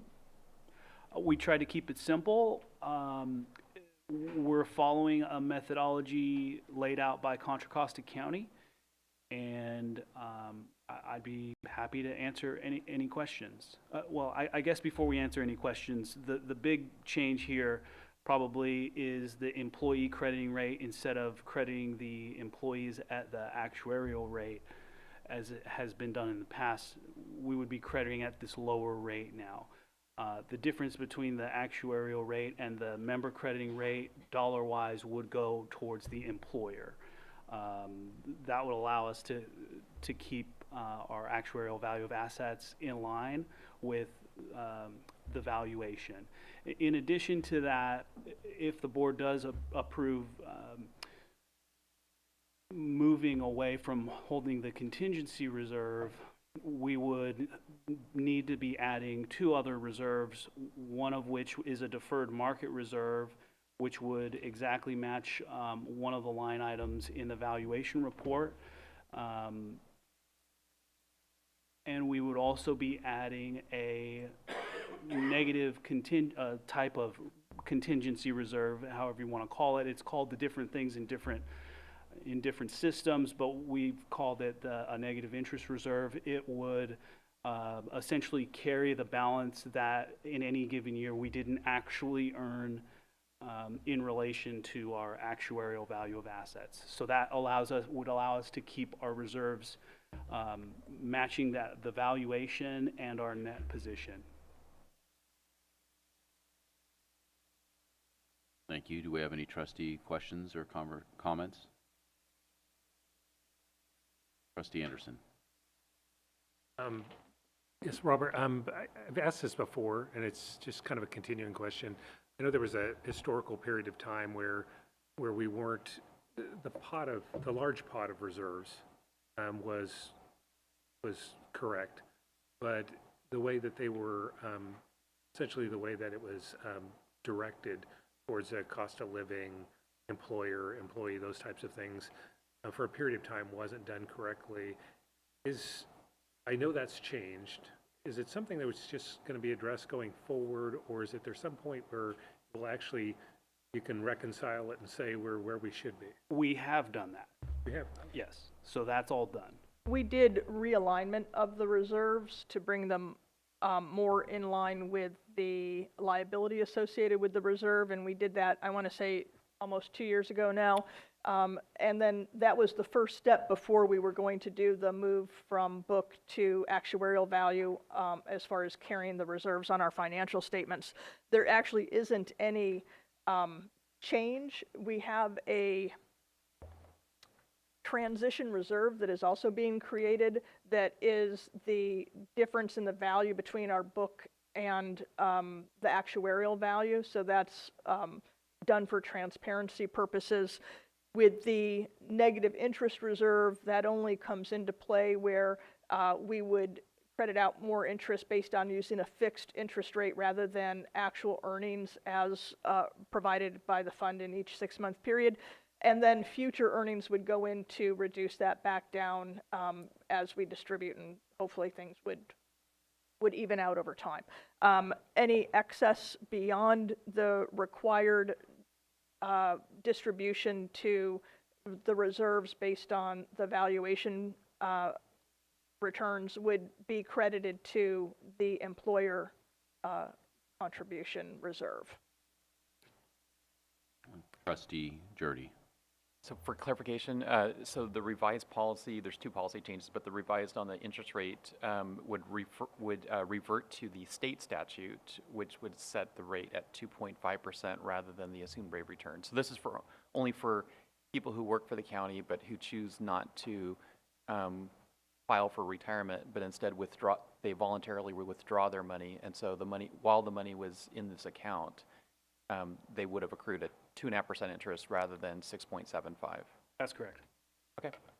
Yes, the change in member crediting interest does set a lower interest rate for the crediting of interest on member accounts. That truly only affects those individuals who leave employment and choose to take a refund of their contributions as opposed to draw a monthly retirement allowance, because of course the retirement allowance isn't based on account balance, it's based on a formula using average salary years of service and the pension factor. So this is essentially a way to disincentivize people leaving funds on deposit because they would get a higher rate of return than what they could get, a risk-free rate of return out in the market. So we would be modifying the member crediting rate to be at 2.5% per annum. That would be credited at 1.25 each semi-annual period. Vice Chair Shoemaker. Always a problem. He's worked for us for 10 years, $10. They leave the employment here, they will get 2.5% annually on that $100, or they'll get the, let's call it 6.75, the existing rate of return on that $100. They would not get the actuarial assumed rate of return of 6.5. They would be credited at 2.5% annually, yes. What do they currently get? Currently, we were using a distribution of actual earnings up to the actuarial rate of return, so they could have received the 6.5 or 6.75% on. In past years, it's been as high as 8%. Yeah. So this would only affect the interest credited to member accounts using a lower rate. So I could work here 10 years. Let's make it more readable. I would work here less than 5 years. Because we have a vesting at 5. We do have a vesting at 5, but state law allows people who aren't vested to leave their money here and continue to earn interest on it. I understand that. But for the 5 years I was here, I won't get the rate of return. Everybody, active and inactive members or deferred members, will receive the same member crediting rate of the 2.5 per annum, 1.25 per each semi-annual period. That affects active and deferred. If they withdraw their funds. We credit interest every 6 months. Members get a statement showing them what their account balance is annually. And that shows they would 2.5. get that interest. That shows 2.5. That will show 2.5 going forward. No, that does now show 2.5. Not currently. This would be a change in the member crediting Yes, rate. so We this is- currently credit actual earnings up to the actuarial rate of return, which would be 6.50 now. Got it. So when you take my money and run with it now, I get earned 6.5%. If I want to leave with it, we're going to change that. So Everything that's already been earned stays there. Going forward, we would add the okay, lower got 2.5%. it. So your period during employment stays at whatever the rate of return was for that year. Right, we're not making any change historically. Any interest already credited is part of that member's account balance. Going forward, we would be moving to a lower member crediting rate. Okay, thank you. Now that's very clear.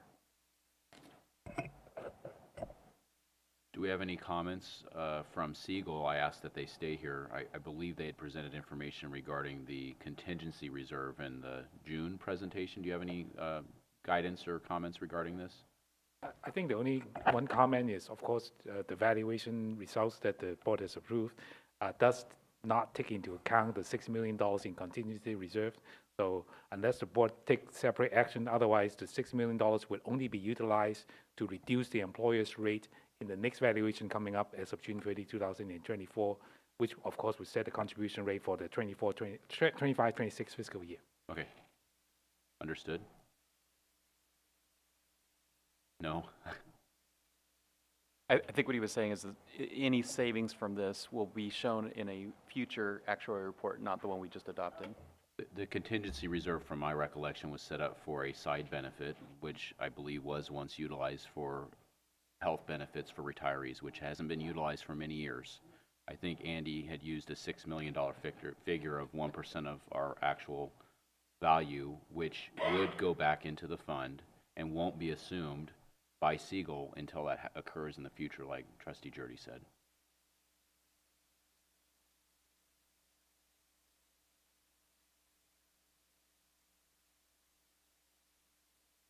It was the contingency fund for side benefits that were not administered by the plan. To my knowledge, I don't know of anything else that was used for. Okay. Yeah, it can be used to pay for retiree health subsidy. It can also be used to pay for supplemental COLA, but as the chair has indicated, you haven't really tapped into that amount of money for a very long period of time, for as long as Siegel has been your actuary. So really the money is just sitting there, still earning returns, but it's not put into other uses, for example. And it would have an impact if this was approved as presented on the employer contribution rate, positive impact, potentially. And it would improve slightly our overall funded ratio because instead of carving $6+ million right off the top, they wouldn't be included in the valuation value of assets. So it would slightly improve our funded ratio. Thank you. I got one more question back on the item I was questioning. In the case of an employee that works from New Year 20 to 30, at the end of 10 years of service, and go work elsewhere, they don't retire out, their earnings that they'll eventually get are credited at 2.5. Or Everybody, active, inactive, would Okay. receive the same rate of the 2.5 annual member crediting interest rate. If they leave their funds here and retire, they're going to draw that benefit, whether it has reciprocal salary or based on our salary and service. Yeah, I was going to ask about reciprocity and how that is affected. This really wouldn't affect reciprocity at all, and of course, the member's benefit is driven by statute in that formula, and the actual amount of the member's account balance does not dictate the benefit they receive out of it should they retire. I just want to be able to answer for somebody when they say, what happened with that? And you're always welcome to refer them to me. That's right. The recommended action is to adopt the policy as presented. Do we have any other trustee? Go ahead, Executive Director. Council would like to ensure that the motion includes both direction to eliminate the contingency reserve, if that's the board's desire, and adopt the interest crediting policy. I'll move to eliminate the contingency reserve and to adopt the recommended interest rate policy. Second. We have a motion and a second. Trustees Jurdy and Land. Do we have any further conversations from trustees? Do we have any public comment regarding item number 6? There is no public comment. Ms. Zeller, will you take a roll call vote, please? Mr. Land? Aye. Ms. Cavness? Aye. Mr. Kelly? Aye. Mr. Jurdy? Yes? Mr. Cromer? Aye. Mr. Shoemaker? Aye. Ms. Harris? Aye. And Ms. Pierce? Aye. Approved. Thank you. Brings us to item number 6, discussion and possible action regarding investment matters. We have our financial investment officer, Mr. Ravelis, and we have numerous representatives from Callan. We have Greg, Hannah in person, and Claire online, it appears.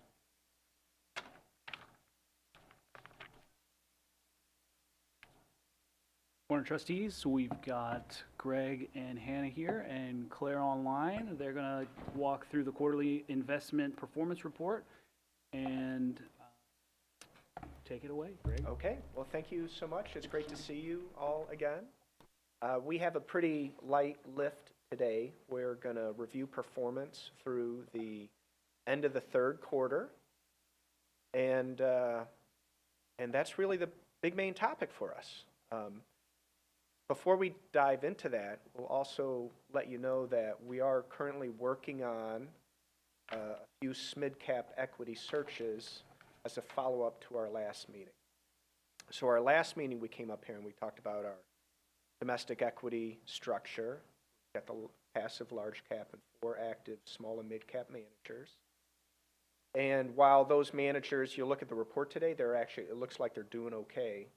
We're still looking at a way, okay, if we did anything, what would we do? And we're doing a search right now to look for SMID-cap core, SMID-cap value, and SMID-cap. So we'll be working on that thorough, well-documented, deliberate process. We'll be working on that for the next few months, and Robert and Doris will be involved in our deliberations as to which managers we bring back and present to you and recommend that you consider if you do decide to make a change. So that'll be taking a little while. We anticipate at least having the preliminary results for you in the January, February time period.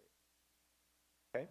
But there's a lot of work behind the scenes until we get Trustee Jurdy? Yeah, for clarification, Greg, did you just say that there would be, you're looking for a SMID-cap growth, SMID-cap core, and SMID-cap value? So is it 3 different funds we're looking at? Well, so the way we're going to approach it is we know we want to get rid of our mid and small cap managers, or we might want to, let's put it that way. And then if we do, who are we going to hire? So we're looking at those 3 buckets because we know there's a lot of product and availability and funds out there that we can consider. And we're going to look at those 3. And at the end of it, we might say, you know what, I really like these 2 in this category and these 2 in that category. We'll put them together. Maybe we like 1 in each of the 3. We're kind of keeping some options open depending on once we do the search and see what managers we like to see, okay, who do we have the most conviction in put together. Okay, just speaking for myself, I'm looking at simplicity, and since a growth fund would generally almost always include core within the growth, so, some companies in that, and as would a value would likely have some core as well. Yeah. I guess I'm just wondering why wouldn't we just be looking at the best that we can find in the growth, and the best that we can find in the value, and we just have perhaps we select just 2 funds, 2 fund managers, and then those 2 are supplementing our S&P 500 index. Yeah. Or large cap index. So we don't want to, come up. We don't want to say what the conclusion is before we do that. But one way we can go about this is we could have just value and growth managers. We could have 3 core managers, or we could have 1 of each. But we can go through and look at, okay, 1 core, value, and growth. But before we kind of get to that, hey, let's see what's out there. Let's see who's open. Let's see what the fees are before we determine, okay, this is the end answer. We're just going to do the research before. So I think your point is spot on, and that might be where we wind up in the final recommendation. And but we just want to go out and collect all the data and see what the funds are before we get to it. So we don't want to presuppose. And Greg, it's still a possibility after that study we don't go SMID and we stay with the current. So that's always a possibility. Yeah. Okay. Yeah. Let's just see where it goes. Let's see what the research where the research leads us. Thank you. Okay. So that's the update on that. And then also in the first part of next year, we're going to come back and share with you our capital market expectations. Those update on an annual basis. We're wrapping up the numbers right around now, and then in either January or February, we'll be back here and kind of walk you through our updated capital market expectations. Okay? So with that, we'll hop in and provide the quarterly performance update. And, oh, yeah, okay. Okay, that'd be great. Judy?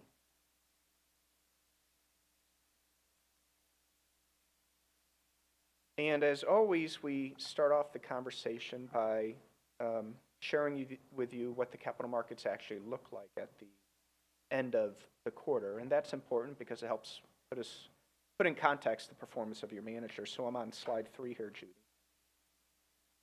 And for the quarter ended September, you'll see that we had a lot of negative numbers, but they were all, most of them, just modestly negative, down about 3% for stocks and bonds.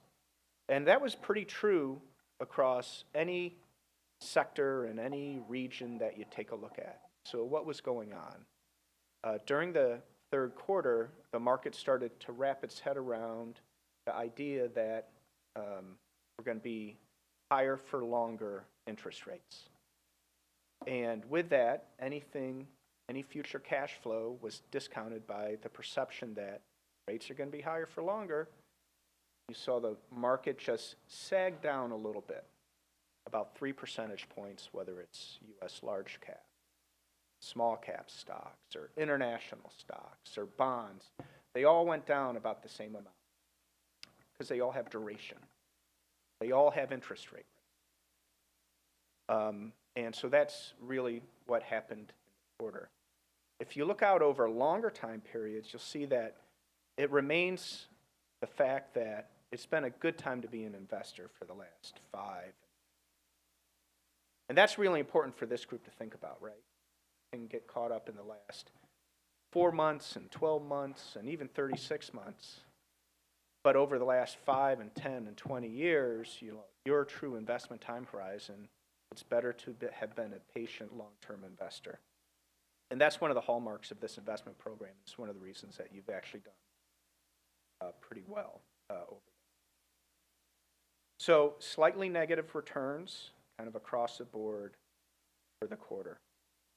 You'll see inflation here came in on a year-to-date basis about 4%. Over the last 5 years, it's averaged about 4% per annum. Yesterday, we had an inflation print come out. You all might have seen that. Came in a little softer than people thought. Now, everyone thought it was going to come down, but it came down even a little bit more than people thought. Why did people think it was going to come down? Price of oil. You see it at the gas stations. Already started coming down. Price of autos. Everyone knew it was already started coming down. And so the Fed is starting to win its war against inflation. They're not 3.5% inflation that was printed yesterday. Still isn't 2. Still not 2.5. It's still not where they want to go. But the tea leaves are starting to say, okay, it looks like we're going to get there. So yesterday, after that print came out, the 10-year Treasury fell 20 basis points. That's a huge move. That is a big move for Treasury yields in one day. And it was because the market sat there and said, oh, gosh, Fed's done. They're not going to increase anymore. Perhaps the market overreacted a little bit. It doesn't mean the Fed's going to be cutting right away. But next year, we probably could foresee some interest rate declines from the Federal Reserve. If inflation is still kind of running at 2 to 3%, why would the Fed cut interest rates? It's because of the real interest rate, the real cost of borrowing money in the economy. If inflation goes down, that keeps going up. Right? Isn't that kind of funny? Right? Think about it that way. Fed funds rate 5.5%. If inflation's 3, it costs you 2.5% real to borrow. What if inflation goes down? It costs you more money real to borrow.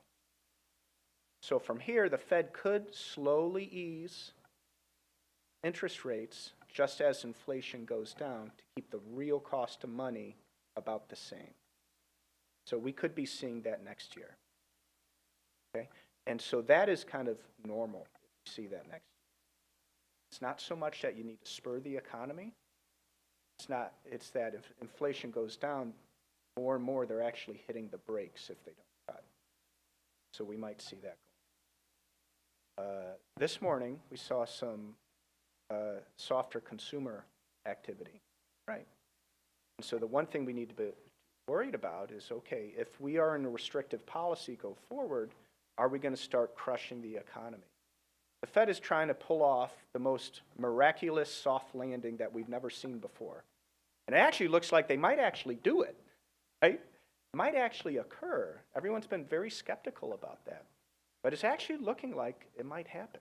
And that would be miraculous if it actually works out that way. But that's kind of what's going on. On the next slide here, it kind of backs up a few of the comments that we just made. In the upper left-hand chart here, you see GDP growth. And this is real GDP growth, so taking out the effect of inflation. Last quarter, it was almost 5%, right? Tack on inflation on top of that, the economy is growing on a nominal base 8-9% a year.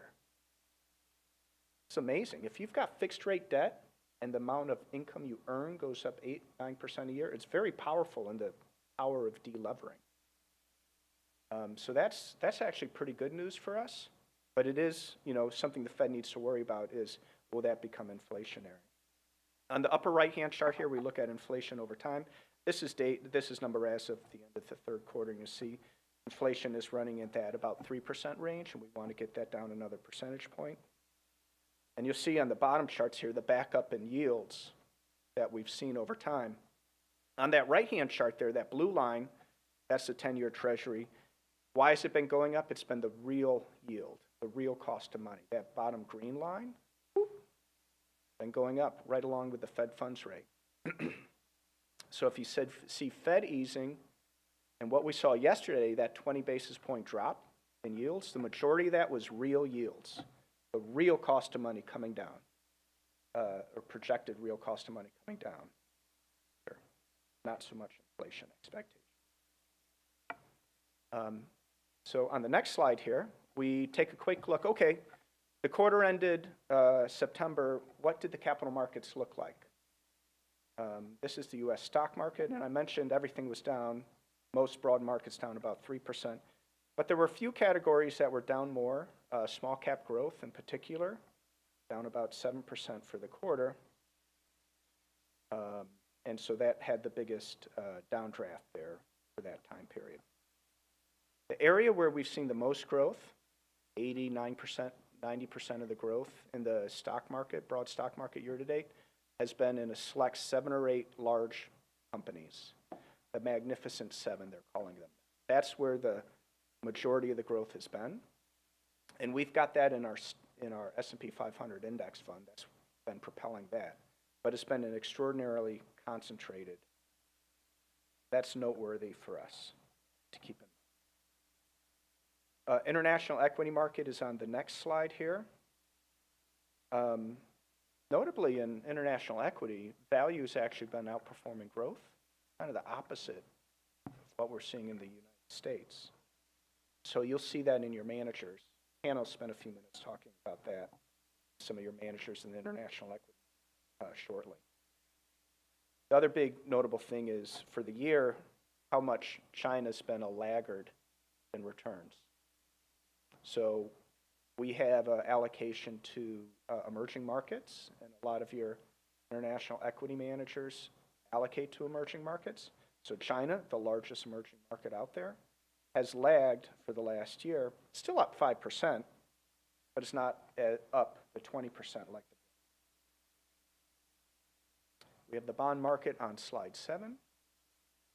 And here you'll see that, down again about 3% for the quarter, except for the riskier segments of the bond market. Look at high yield and levered loans, posted a positive return for the quarter and the year. Most of your fixed income managers are overweight these sectors. So you see that they've actually done a pretty good job. Your fixed income portfolio, relative to the index, has performed pretty well. And it's because they allocate to these categories of the market for you. So all in, on slide 9, we have the total assets for the plan. And you'll see that for the quarter, assets declined about $23 million. It came down $20 million because of investment losses, unrealized losses. And then it came down about $4.4 million because you made benefit payments. Money went out of the plan. And it's not surprising, right? We saw the markets are down about 3%, so that's the way the math works out here. On the top chart here, you'll see the market value of the plan assets over time. And we're not quite to the high water mark, but we are meaningfully above the market value where we stood pre-pandemic. You look at the pattern of this chart. I'm going to show you a chart in a little bit that looks pretty much the mirror image, the total return of the portfolio over time.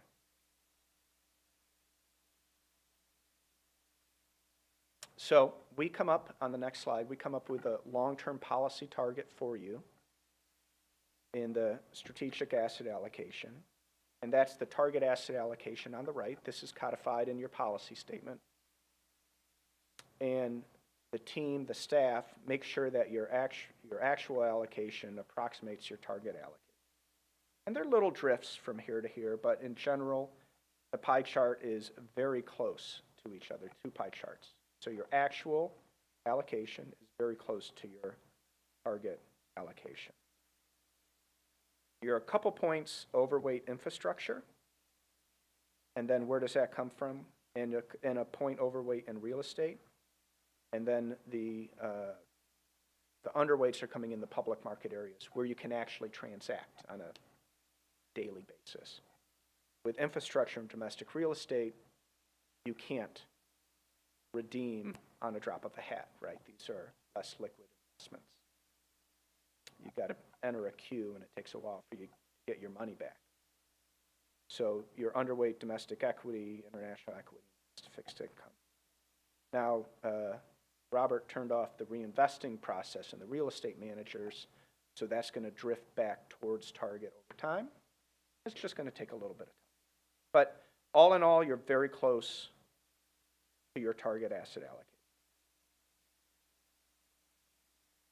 You'll see how the policy on the next slide is different from the target, or it has migrated like the target over time.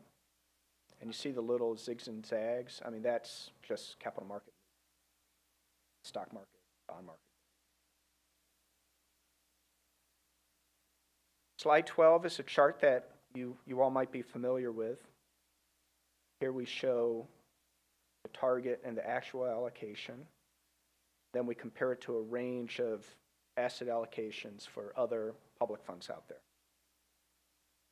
And I think we talked about this chart just at the last meeting.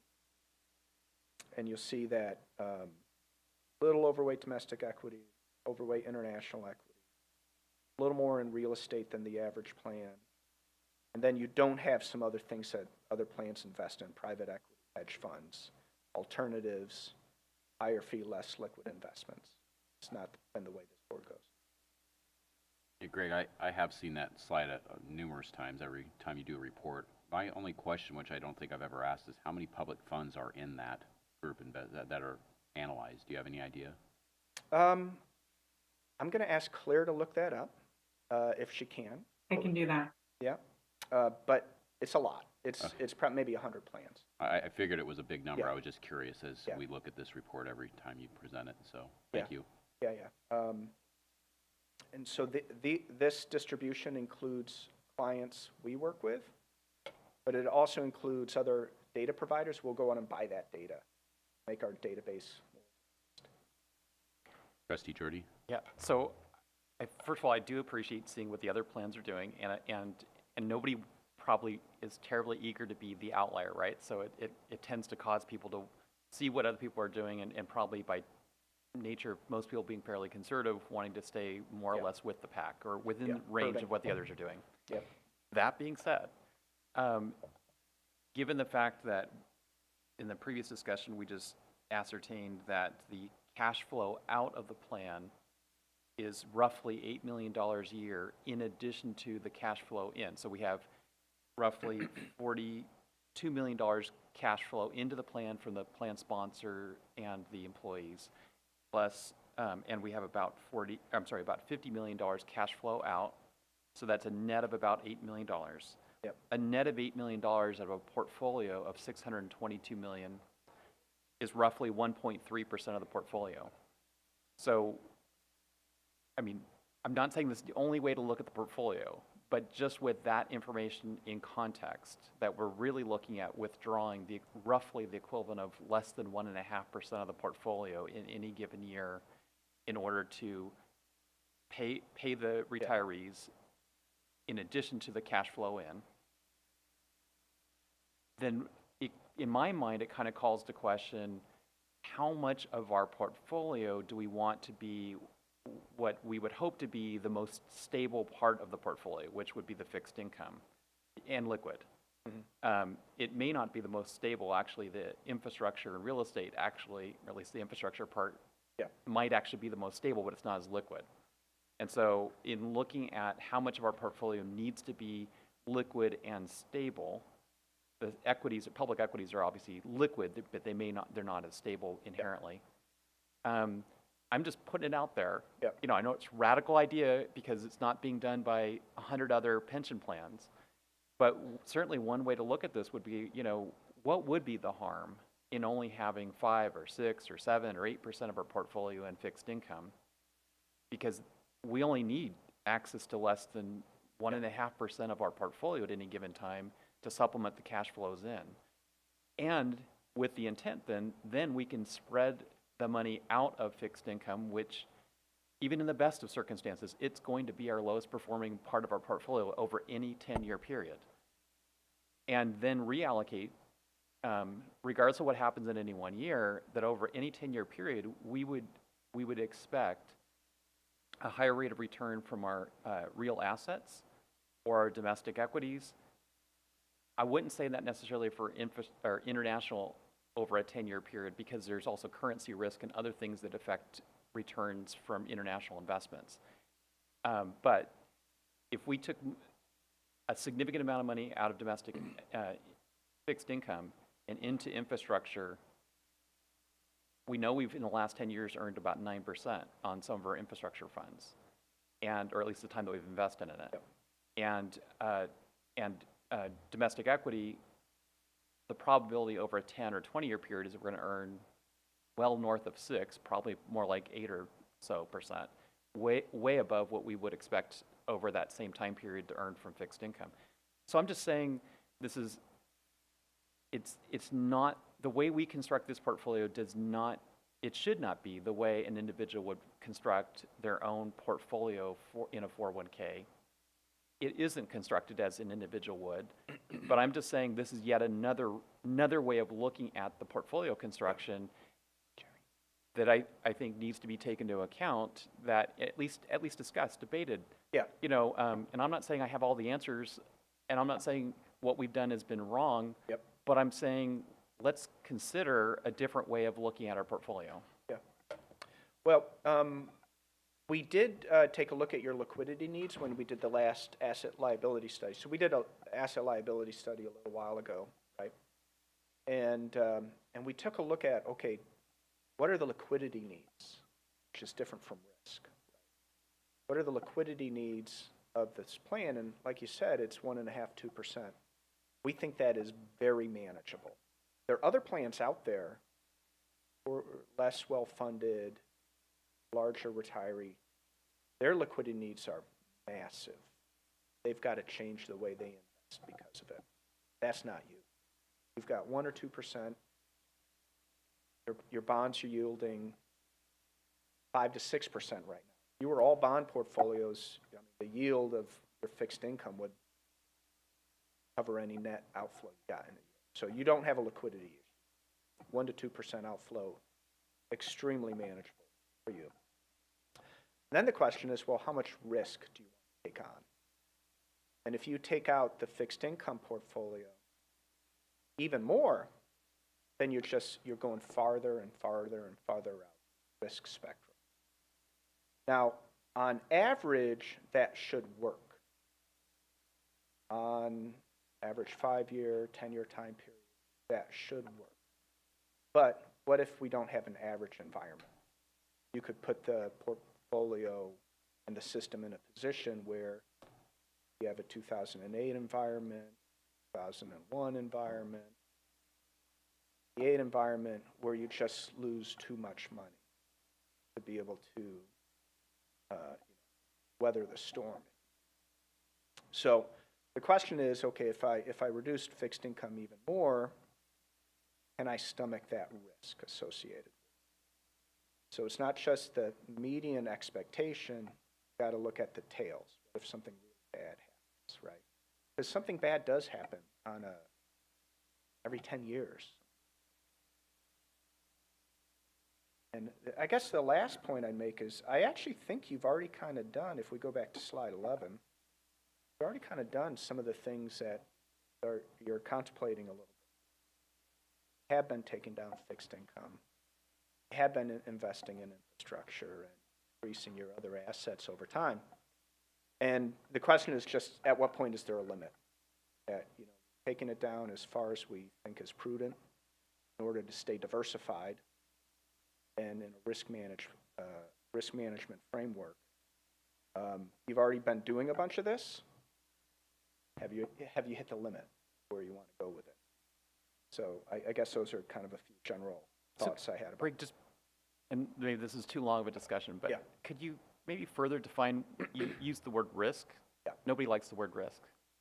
It's like, but risk, in the context of how you said it, might have multiple meanings for people listening to that word. Yeah. So, for example, one form of risk is your total portfolio, or let's just even say our equities, drop 30% in 1 year. Yep. And then within 3 years, they've recovered. But that is a risk. Another risk would be they've dropped, and what we saw, 3 decades ago, from about 2000 to about 2009, they took a whole decade for the U.S. domestic stock market to recover. Now, it wasn't down 30% the whole time period, but it took a whole decade to get back to where it was. The trough was long, partly deep, but mostly shallow, and it took a decade to get back to where it was. That's a different kind of a risk than a 2 or 3 year drop and a recovery. And we've seen many more short drops back up than we've seen a whole decade. The last decade is, I think, somewhat notable. You have to go back, I think, to the 20s to have another decade-long lost decade. So those are two totally different kinds of risks in my mind. So in terms of a 1 or 2 year volatility drop, to me, that's, given the fact that we only need access to 1.5–2% of our portfolio in any 1 year, that's a totally different risk than a lost decade risk. Yeah. So I guess the question would be, if we were looking at the fixed income as our liquid, hopefully stable, mostly stable fund, what do we need in terms to ride out a lost decade, knowing that those have occurred twice in the last 100 years? For a decade. A lost decade. So that's 20% of the time. Yeah. Two decades out of 100 years is 20%. So 1 out of 5 times is going to be, God, this is really. Well, it's 1.5% of our portfolio for 10 years. Oh, so the liquidity. So yeah, the difference of liquidity to risk. So, like you can have enough cash to make your payments, right? That's one thing. But if your portfolio is down 30% and you come in, actuarial reports say you funding level of X to Y, that can be pretty painful as well. So fixed income is just as liquid as your stock portfolios. So you've got ample liquidity, so that's not the way. But what sort of assets does well in a deflationary?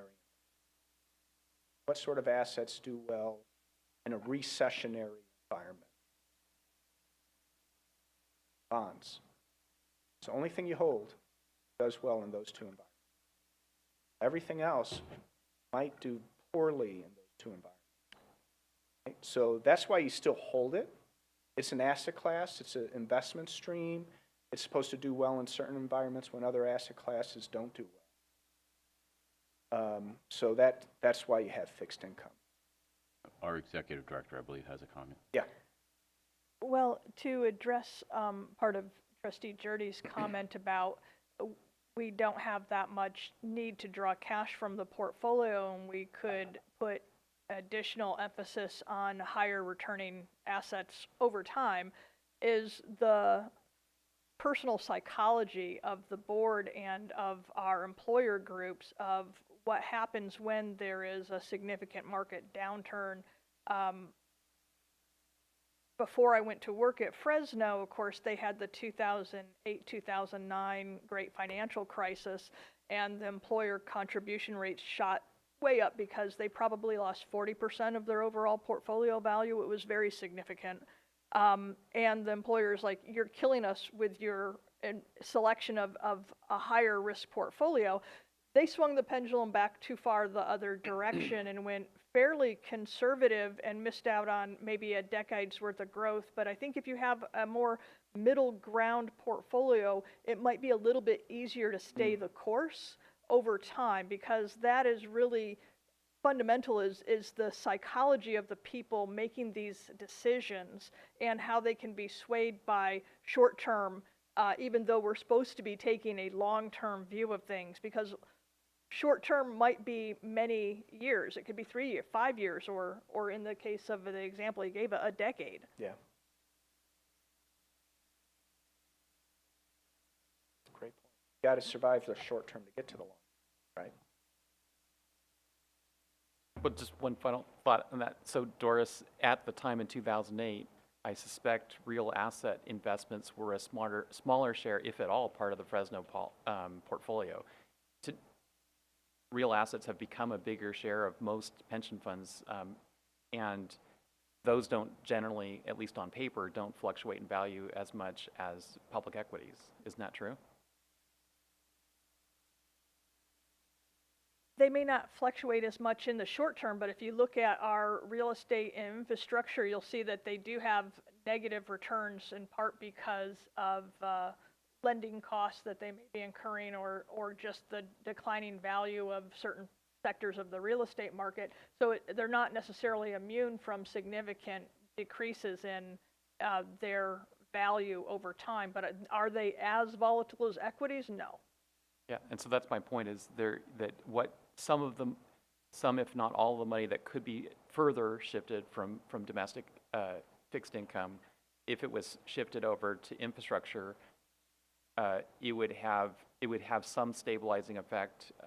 It would not introduce a lot of volatility to the fund. I should say that, less than if we shifted it to public equities. It would not be liquid like fixed income or domestic or international equities, but it would not reflect a tremendous amount of new volatility. And as we've seen, fixed income can have an awful lot of volatility, even though it's supposedly not volatile. No, fixed income certainly can be volatile because it changes with changes in your interest rate. It's not that fixed income isn't volatile, but it's not technically as volatile as equity markets in general. But if we look at our real estate allocation for last year, it was down almost 14% in value. Yet, notice I wasn't advocating more money in real estate. I was advocating more in infrastructure, potentially farmland, which is what Sonoma County's been looking at. I just want to make the comment that this year we have already done that asset allocation study, and as a board made a decision on the percentages as to where they're going to go. So I understand and appreciate the comments that come in regularly regarding your considerations of asset classes, but I personally am trying to look forward to the allocations that we have decided on and how we can do our best job with those. And correct me if I'm wrong, Mr. Revelis, I think it's every 2 or 3 years that we do that study. 3. So it will be 2026 before that comes to the board again, unless something drastic changes.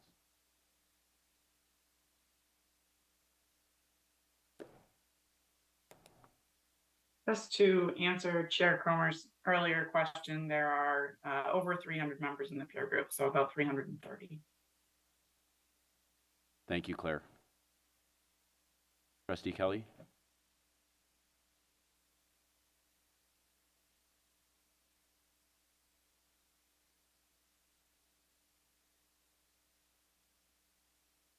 Increase, thanks to the lever, which will give us the opportunity to move some of those dollars at the time, because our fixed income stuff will expand as a percentage of the portfolio as the value of those bonds increases, assuming that the Fed continues to, or gets around to reducing interest rates.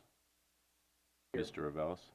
So sort of to comment on Trustee Kelly's comment, Doris and I were just at Sackers.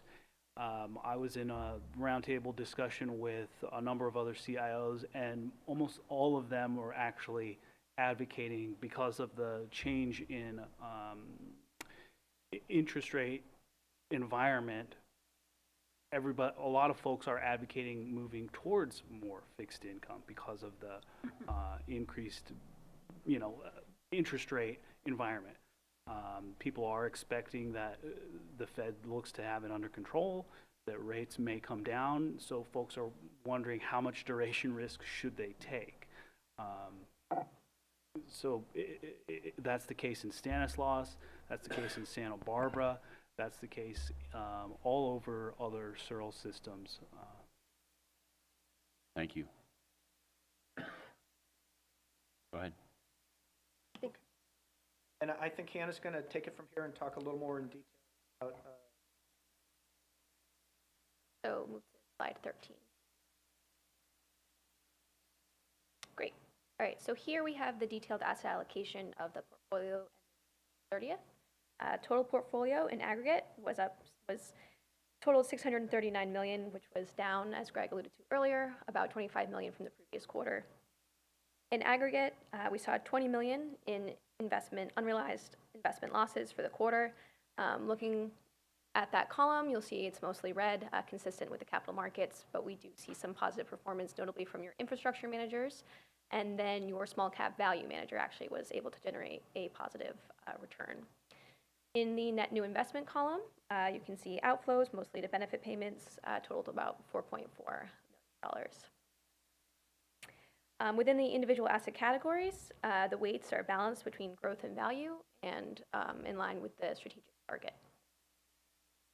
Looking at the next page, we look at total fund performance versus the peer group with 330 members of your peers. Looking at the last quarter, returns are negative in absolute terms, but positive relative to your benchmark, outperforming by about 4 basis points. Notably for the quarter, the returns distribution for the peer group were quite narrow, ranging from 1.5% to 3.5% down. And then for the last year, your fund outperforms the strategic target by about 1%, ranking about median versus peers. And then for longer annualized time periods, you see very, very strong performance up in almost the top quartile. So in aggregate, this is a good story, and you look great versus peers. The next two slides look at fiscal year performance. The fiscal year just started, so it's just the previous quarter. And then we see the last 10 fiscal years. So notably, out of the last 10 years, only 2 of them are negative. So strong performance over this 10-year period. On the next slide, slide 17, we look at cumulative total fund performance, which, as Greg alluded to, looks similar to the market value. So this is looking at a time period following the global financial crisis. And it has trended steadily upward, which is good to see. I mean, we do see the volatility through COVID with the sharp downturns and swings back upward. But if we could, make this a straight line, I think we'd be pretty happy with performance. But unfortunately, stock market is not linear, so we have to deal with those ups and downs. On the next slide, we look at annualized risk versus returns for 15 years on the left, and then for 2.5 years on the right for when the infrastructure was added to the portfolio. The goal of doing that was to further diversify the portfolio and then also take off some of that risk, so decreasing that standard deviation, which it has been effective in doing so, but again, it's only been 2.5 years, so we'll continue to look at this. On the next slide, this is total fund relative attribution. So this looks at the drivers of performance. The first table looks at the last quarter, and then the bottom looks at the last trailing year. So looking at the top chart, we can see the actual return of the portfolio was down 3.12% versus the target return at 3.16. So in the green box, you have your manager effects, which measures how successful your active managers are versus their benchmark. So for the quarter, it was about neutral, with domestic equity flat matching that of the target return. And then the two drags on performance were domestic real estate and international equity. And then from an asset allocation perspective, about neutral as well. For the last year, the actual return of the portfolio up 11% versus the strategic target at 10.27. So in total, 81 basis points of excess return, driven by your managers mostly, with domestic fixed income contributing 30 basis points, and then infrastructure almost 200 basis points. And then slight deviations from the asset allocation detracted. Key driver was the overweight to real estate. On the next slide, we can look at the individual manager returns for the quarter and then trailing long-term annualized periods. Starting with domestic equity at the top, was down 3.26%, matching that of the Russell 3000 index. And then for the last year, it was up 19.57%, but trailing the Russell 3000, up over 20%. And notably for the last 1 year, all of your active managers outperformed their respective benchmarks. Fidelity Low Price Stock up 17% versus the Mid-Cap Index up 11, Janus Enterprise up 18 versus benchmark 17, and then Small Cap, again, outperforming 12 versus 7 and 10 versus 9. So the reason the portfolio is lagging the Russell 3000 is that strategic overweight to small cap equity, which we are looking into and doing the cap searches if the board decides to move away from that small cap bias. On the next slide, we look at international, fixed income, infrastructure, and real estate. So international equity really was the most challenged asset category historically. It was down for the quarter, underperforming the benchmark, but it had a good last year. It actually outperformed domestic markets, up 23.4%, ahead of the MSCI ACWI ex-US, which was up 21%. Within international, you have your Euro-Pacific, which is more of a growth-oriented fund, complemented by Mondrian, your more value-oriented fund. As Greg mentioned in the capital markets earlier, within international, the dispersion between growth and value was more significant for the quarter, with value outperforming growth. Within the 11 sectors of the IFA and MSCI ACWI ex-US benchmark, 10 out of the 11 were negative. Energy was the sole outperformer, and IT was the largest detractor. So you'll see that in your manager performance, with value outperforming growth within your individual international managers. Within international, you also have a small cap equity bias due to the dedicated T. Rowe Price International Small Cap. And then you also have 91, your emerging markets equity manager. T. Rowe Price has struggled to keep up with the benchmark for the last 3 years, but since it's been added to the portfolio in the last 5, it has outperformed the index. And 91, unfortunately not as good performance, as emerging markets have been challenged due to China's distressed property sector, youth unemployment, slow growth, and currency headwinds and inflationary headwinds with the US dollar. It's been a difficult space to outperform. Domestic fixed income, as Greg mentioned earlier, has outperformed for every period. It's been a good diversifier and has added performance to the portfolio. Dodge & Cox and PIMCO remain good complements to each other. Their below benchmark duration position contributed to outperformance, as well as their strong selection in credit security and their overweight to corporate bonds. Infrastructure has been a highlight in the portfolio, up 11% for the past year, and in positive territory for the last quarter, providing good diversification. Real estate has suffered over the last year as it has delayed and lagged public markets. For the quarter, it's down 3%, lagging the benchmark, and down 14% versus the Odyssey benchmark, down 13%.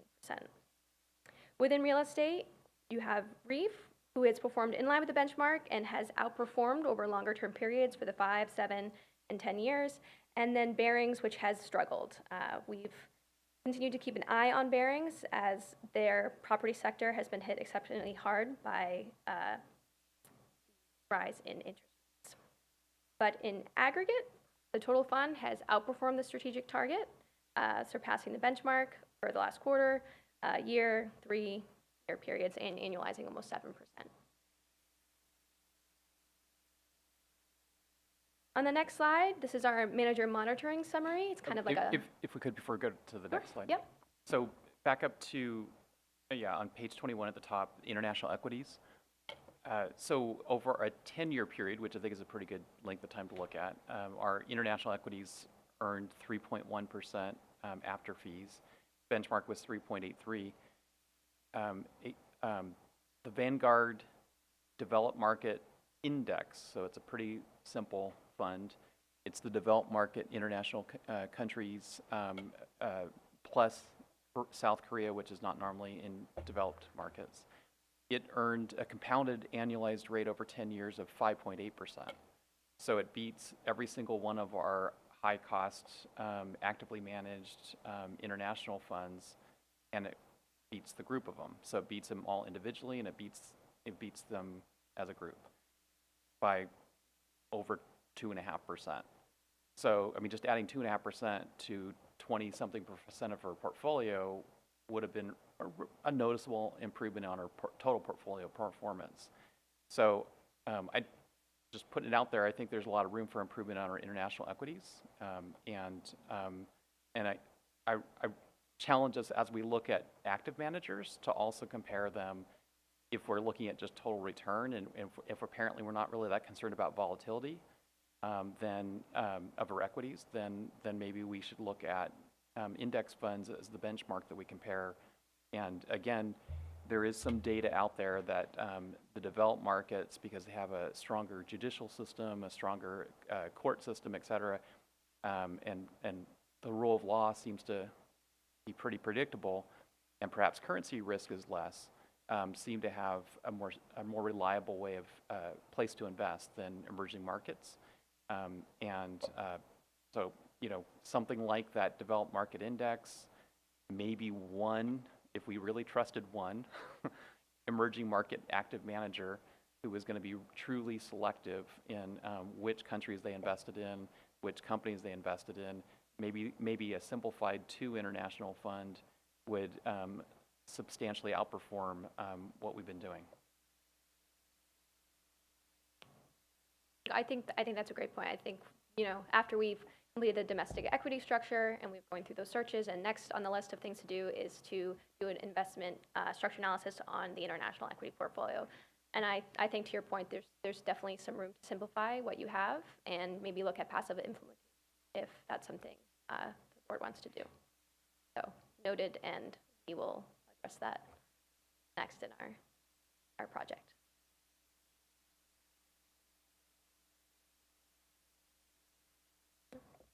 On the next slide, we look at the manager monitoring summary. This is kind of like our stoplight page. If it is green, it is within expectations, and then yellow just notes that there has been a change. It's notable. We're keeping an eye on it, monitoring it, but no major concerns. And then if there was any red, that would be significant and maybe more of an action item. Since we last looked at this last quarter, nothing has changed. We've continued to monitor what you have, and we're continuously meeting with your managers. We have a full research team that is also keeping an eye on these managers very closely, but no new concerns to report.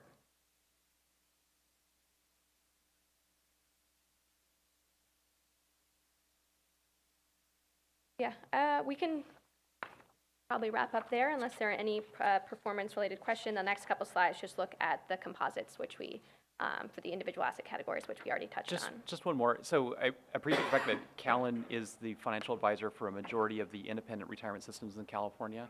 So it's interesting for me to look at your reports that you give to other counties that have their plan.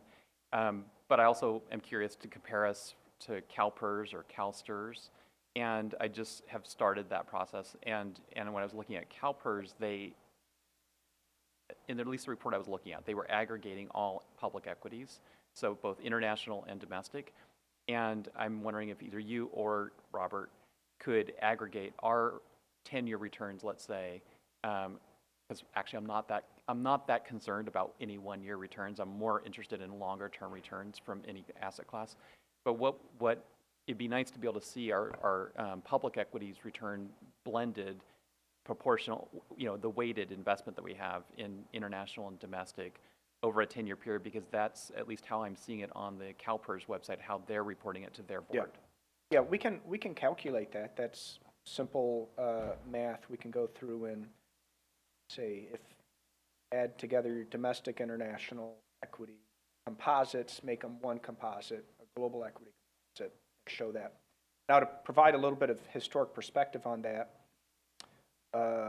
several years ago, probably 10, 15 years ago, there were a few really popular trends in the industry.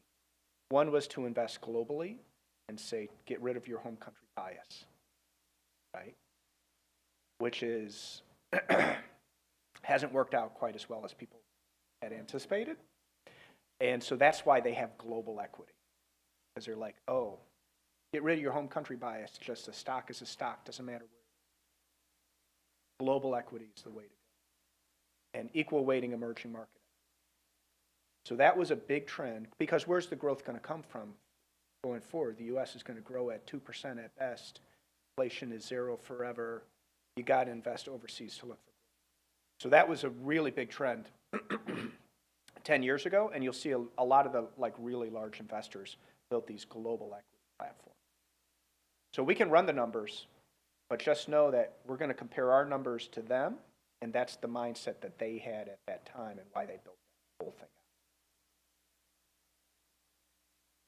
And also, they may have more or less in international equities than us.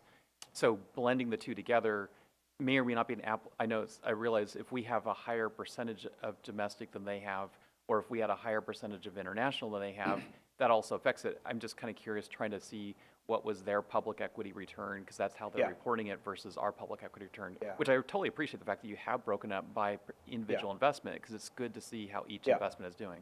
Yeah. I suspect, can't prove it, suspect that we might have, if you take the total equity, it's international,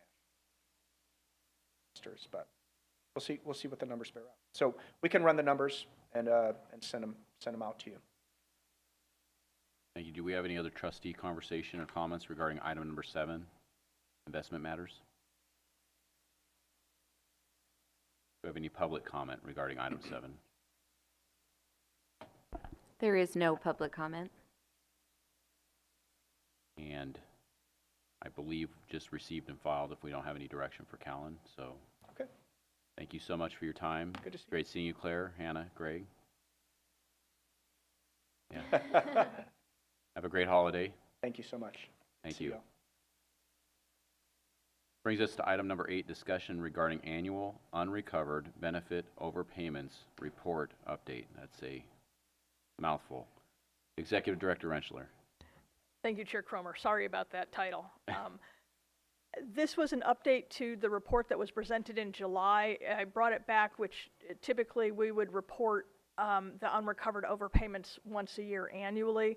But one was brought to my attention that actually predates my tenure with the organization that had not been disclosed to the board, which was an overpayment of a little over $9,000 to the estate of a member who died, similar to our other situation that was reported back in July.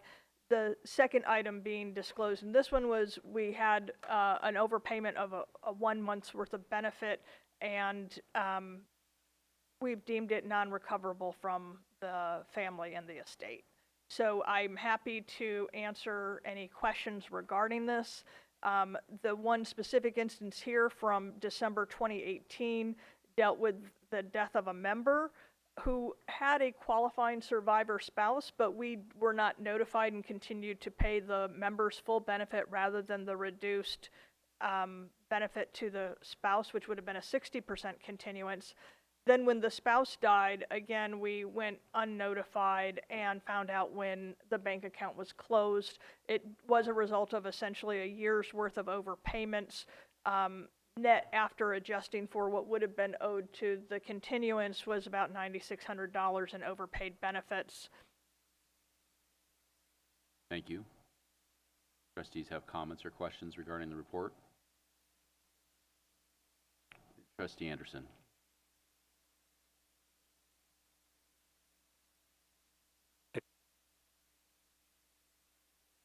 I endorse, I appreciate you working all of this up and the information, and I'm conflicted, I must admit, that, and I won't be around to make a decision on this at some point, but, yeah, I think there's a case to be made for the fact that this is money spent after, seldomly occurring, but potentially material amounts of money. But I could also make the point that as fiduciaries over public funds, that it's our responsibility to make sure that we recover wherever possible any public dollars that might be inappropriately paid. So I don't know. I'm conflicted myself. I believe you're referring to the next item as far as the member confirmation too, in an effort to hopefully address some of these circumstances. And to be fair, this one that you just reported on was not suspected fraud. It was just a lack of notification. The other one you reported on was very clearly fraud. The other one very clearly, I think, was fraud. This one,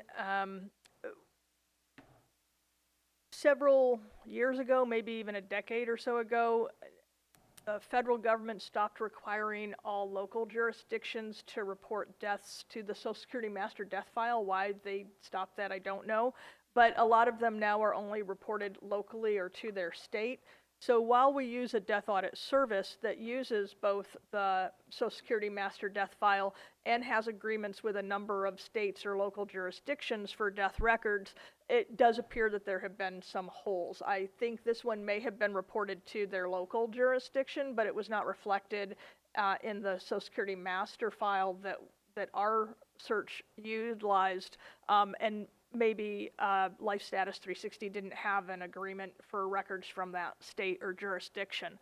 So in this case, the payments at least did not continue for the duration of the other one, where it was, I believe, intentional fraud. That was pretty well established, I think. So it is a concern because obviously we do not want to pay benefits once the member is no longer entitled to benefits, and that does tie into the next item on the agenda. Prior to moving there, do we have any other trustee comments regarding item 8, the unrecovered benefit report update? Seeing none, any public comment regarding item number 8? There is no public comment. Thank you. We can consider item number 8 received and filed. Moves us to item number 9, which is discussion regarding member status confirmation cost-benefit analysis. So as discussed both in the July meeting and touched on at the last meeting, we have suggested a way to potentially improve the likelihood that we would catch a member death sooner and not have events occur where benefit payments continued for an extended period of time after the death of the member. And that would be by implementing a confirmation process where the member would need to sign and return a form. That signature would need to be notarized, so they're providing proof of their identification and identity to the public notary. So when we discussed this last month, there was a question about how much such a program would cost if we did implement a mailer to our members. And there are some cost estimates provided in the board memo. If you look at page 2, there is a summary of our current benefit recipients by age group, starting at age 75 and up in 5-year bands. There's also information on recipients outside the U.S. So estimating our mail services cost to print and mail the confirmation letters, it's roughly $1.29 per letter sent. And then we would have staff hours. So our estimated cost, depending on the volume of notices sent, and in this illustration, it was that I believe we would send notices to everyone 75 and over, all of those individuals living abroad, and roughly a third of the individuals under age 75, and they would be tested then kind of on that rolling 3-year basis. That the cost, including some estimates of issuing second and third notices, might be about $2,100 in mailing cost for the roughly 1,526 pieces of mail. And that also would then involve staff time. The staff time is a little bit of an unknown. We estimated here somewhere between 45 to 90 hours of staff time at a cost estimated in the neighborhood of $1,300 to $2,800. If the board wanted to undertake this, it simply could be a direction to focus on a certain segment of the population rather than the policy, which was illustrated in the first table on page 3. But it could be a $35,000 to $5,000 annual process, depending on the number of individuals that we survey and the number of attempts made to reach them.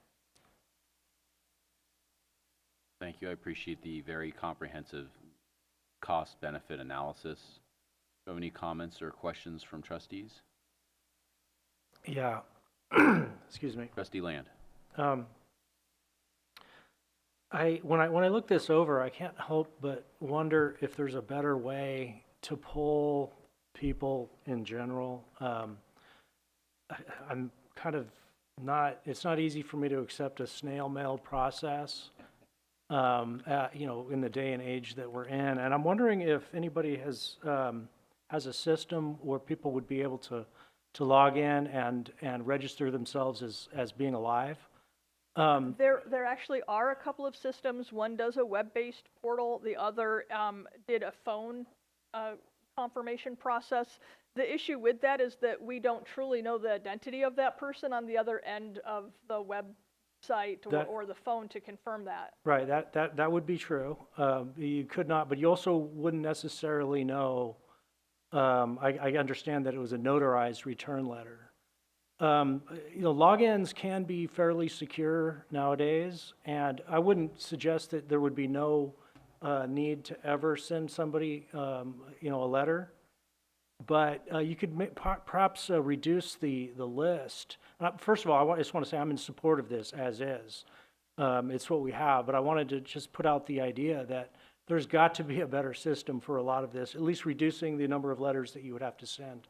And I would wonder if LRS has, if they have potentially have considered some kind of an add-on to their site. I can't answer whether LRS has anything like that in the pipeline or if they've done anything like that for any of their other clients or systems. We could certainly look at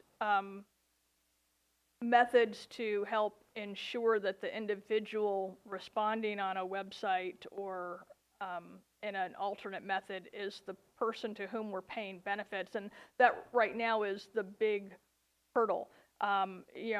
There's always going to be a risk that without physically seeing a photo ID, a government-issued photo ID, and getting a notary to confirm the signature and the identity of that person, that we would be paying benefits improperly. I have no doubt that, in the instance of fraud, that person probably could have accessed and created a member direct account or had enough information about the member that she would have been able to pass a web-based verification of the retiree status, even though the member had died. So we are looking at that, and part of our strategic plan includes both process review and technology review to see where we could better utilize technology to streamline and improve some efficiencies. And we've started down that process and did do a technology roadmap. Part of that is looking at electronic signatures and other methodology to accept documents or verification online as opposed to requiring a paper. So it is in the hopper. I'm not sure how quickly we would be able to implement something like that because we're still working out some of the technology requirements. But yes, that certainly would make probably the process easier for a number of folks. Although for some of our older benefit recipients, they're not highly engaged using the website. Now that certainly will change as our younger recipients age up and they're used to using, you know, computers and websites and things like that. So I expect we'll have better penetration as those folks age into being a high-risk age group. But at this point, there is no consensus on a good way to approach this.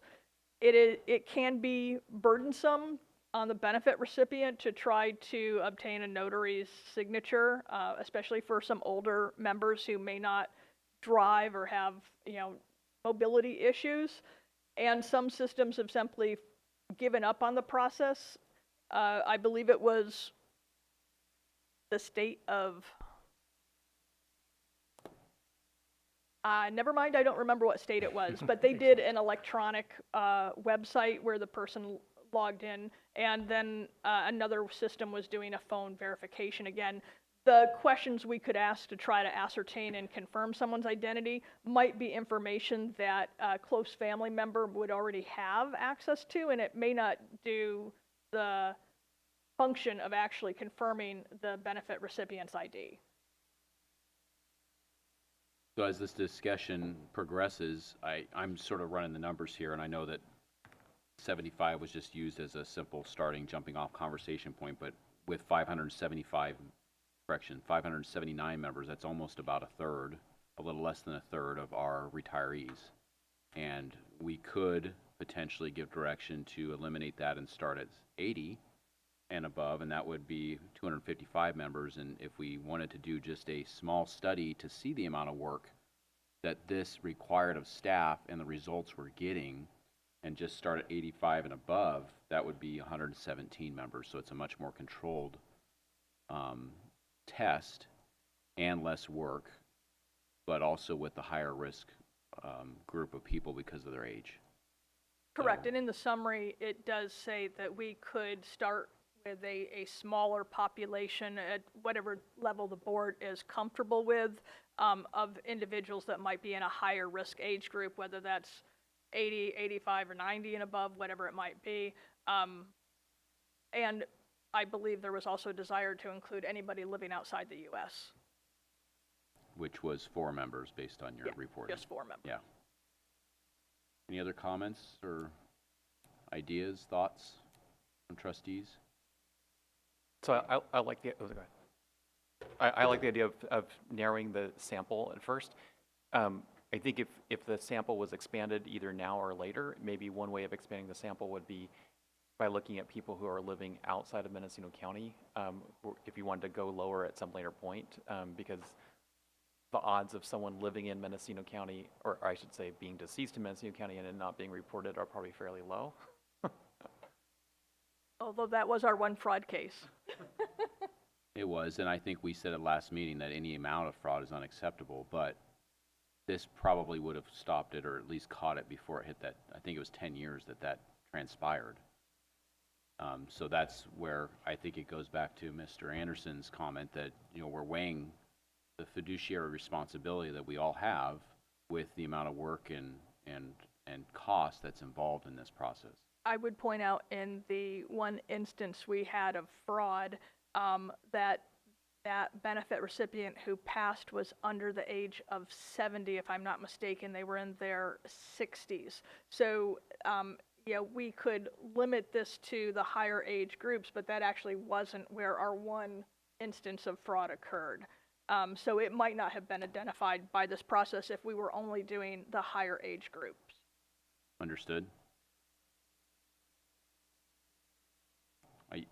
I believe we're looking for direction to staff. I don't know that there has to be a motion. Mr. Burke? I believe the agenda was titled Discussion Regarding It's actually only agendized as discussion. So the prior time it was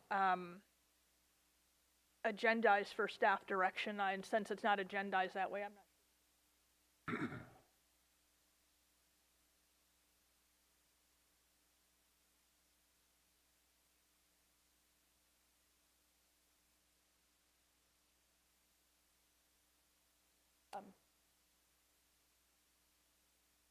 All right, so Yeah. the board could provide direction if there's direction that you want to give. 80 and above and out of the United States. Do you want to include that group? Anybody have any hardships with that direction to staff to start with that sample group? I had a concept of prioritizing higher beneficiary. 1,000. Oh, Heck yeah. based on amount. You get 200 a month, maybe you're not, maybe we only get you every couple of years.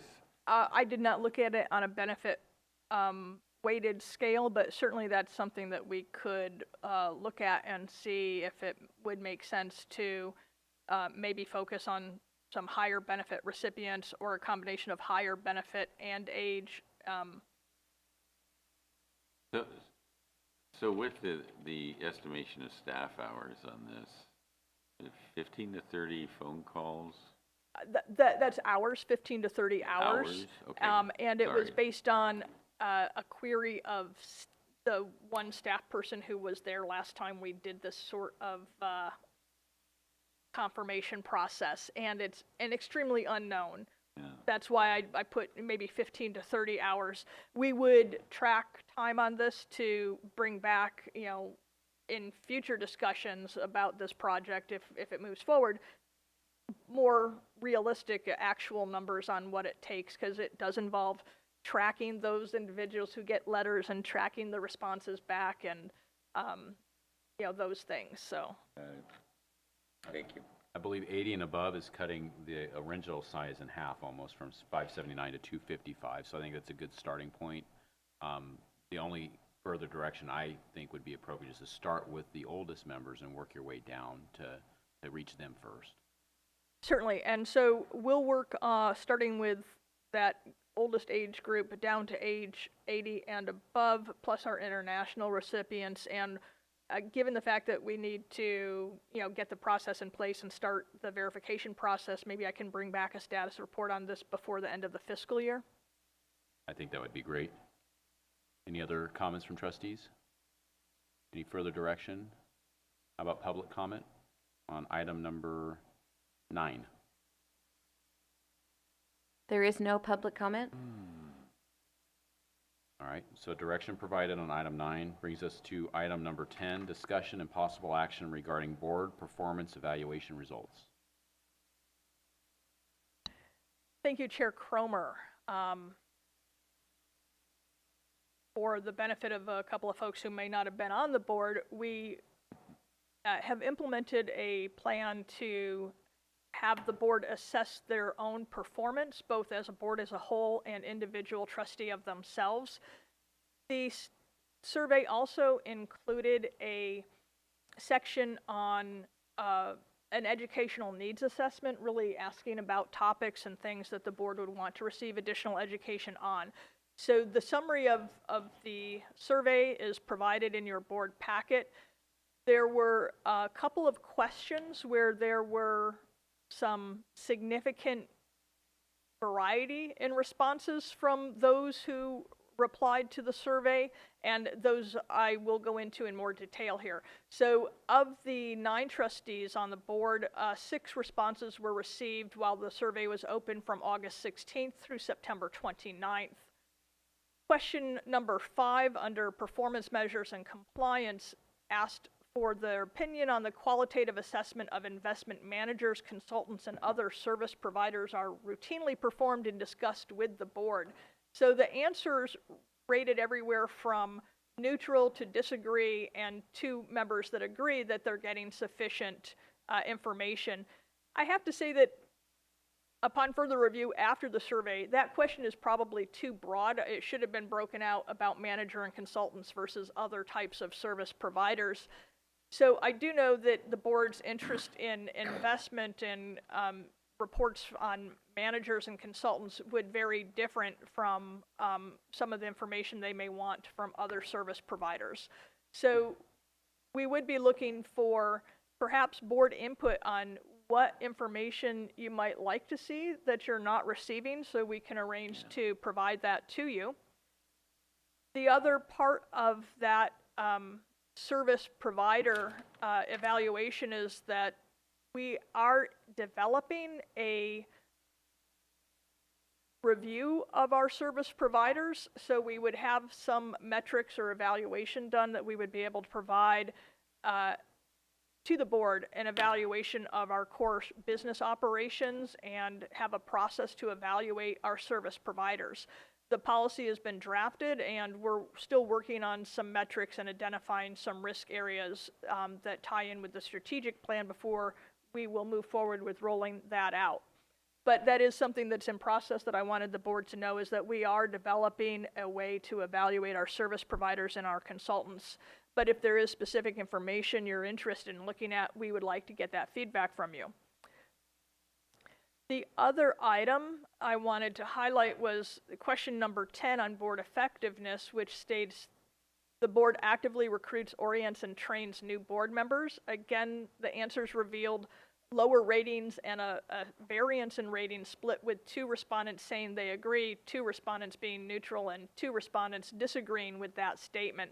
And that variation could stem from a trustee's knowledge of their own actions to recruit trustees to the board, or it might be an evaluation of how the board as a whole has taken a less active engagement in orienting new trustees. So there might be some opportunity there to determine if the board wishes to be more proactive in engaging with new trustees, and whether that be, you know, assigning maybe a longer term trustee as sort of a mentor or someone to help orient a new trustee to the board.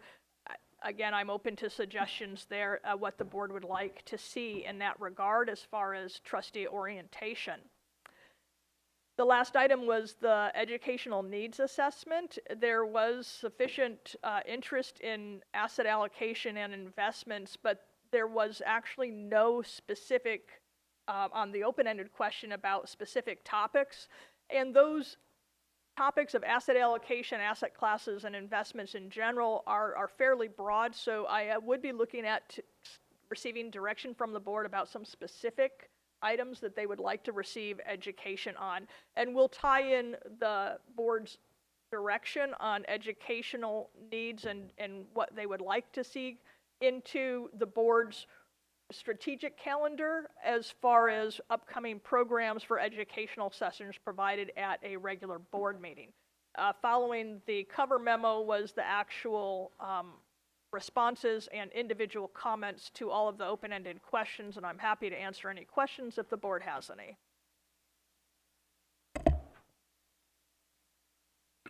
So do you want to bring this back as of your targeted items as another agenda item? Or do you want us to hack at all of these right now? We would like input at any point in time. It doesn't necessarily have to come back as agenda items. Trustees are welcome to email me their suggestions. If you want to mention anything now, I'm happy to take notes. But what we would like is to truly get some feedback from the trustees on topics that they would like to see specific educational items on. I think a broad discussion of item 5, figure out where everybody kind of comes from, is apropos. And item 10, God, you know, whatever. I was a horrible recruiter until not long ago, and I tried hard and it failed. But, as far as item number 5, if that's something that you'd like to see brought back as a specific agenda item to Yeah, go gives into everybody a more little time detail. to think about it a little deeper. And again, any comments the trustees wish to make on that, they're welcome to contact me with their feedback on that to let me know more about where they were thinking. Certainly, we'll touch on bringing it back when we bring forth the service provider evaluation policy, because that's going to outline a process by which we evaluate our service providers.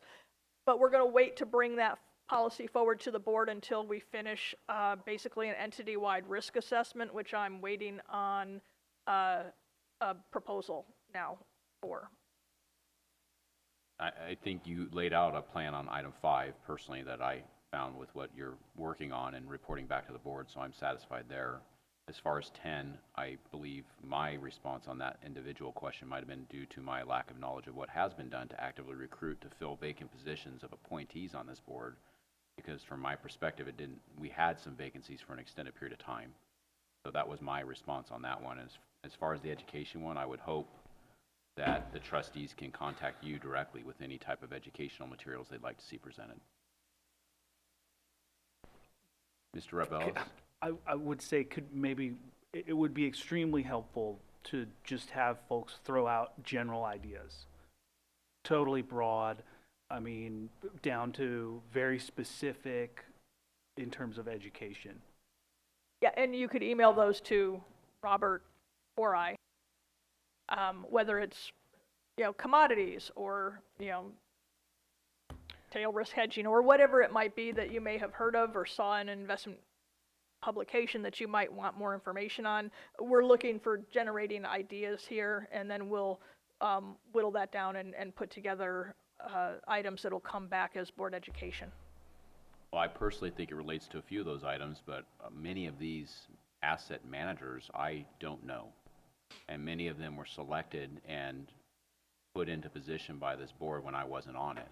So I've liked the ones where we invite them to come in and show us their vision statement, show us their performance, so we can, if we have questions or concerns, put them on the spot. And I'm not trying to be mean about that, but we are paying them a fee to provide a service, and when they aren't providing that service or it's substandard, then I think it's prudent for us to tell them that we think that. In this past year, we have brought more managers through. We tried sort of combining an educational presentation from the manager along with a review, but we'll probably going forward kind of separate those two, where we'll bring managers in just to do a manager review, and the educational items will be handled separately by a non-affiliated party. Understood. Trustee Harris. I'm probably the only one who feels this, but I thought this was a too long ordeal to do every year. We used to do a board evaluation at CalSTRS, but we did it every 3 years. And there were things that on board effectiveness, I think I was one of the ones who disagreed with the statement, because I don't know what we're doing to induct and train our new board members. We had a 2.5-day induction into CalSTRS, started with fiduciary duty, met with the legal staff. That was one morning. When we actually had our first board meeting, we knew how to operate all the technology. We had met with various heads of departments, and we walked onto the board feeling this is way over our heads, but at least we can see the bottom from here and know that we're working up. So I don't know what we're doing now. I know a few years back, I have a binder that started out with fiduciary duty. And went through various charges of the board, but Charlie's sitting over there, and I've not been a very good person who brought him on board because I've been busy, but I don't know what his experience has been. I can say I think his orientation so far has simply been an email from me with our new trustee handbook and an offer to meet with him. And that's in part really, the extent, I think, of onboarding of new trustees at this point is a meeting with me, if the trustee takes the opportunity for that, and the trustee handbook, which does cover some of the fiduciary duties and things of that nature. I know I met with Ms. Pierce and had provided her the handbook. I provided it to our new elected retiree alternate representative, Mr. Swope, and I'll be meeting with him in early December. But beyond that, I don't think there's a strong program in place. Then as one of the ones who disagreed with the statement, I think that's a place where we should start. Understood. Perhaps that could be made available electronically to everybody as well. Trustee handbook. I'd be happy to send the handbook to all trustees. Let's see if I'm. You may have seen it because I think the board may have adopted it, but either way, I'll get it sent out to you today. I remember everything we adopt, word for word. And as far as the yearly exercise of this topic, I believe the policy is written in a fashion that we can do it every year, but it's not required. Am I wrong on that? The strategic plan said an annual evaluation. I believe that we may have provided slightly more flexibility as far as direction from the board, but I'll pull up the policy here and confirm that. Yeah, more, is it a shall or a should is more my recollection.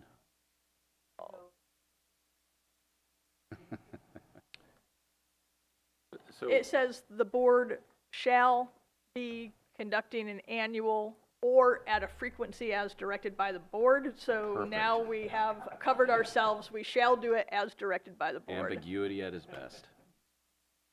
Yes, Vice Chair? So, you know, on some of the education issues, I think what we've seen over time is how in-depth some board members have gotten, how much off-hour research they've done.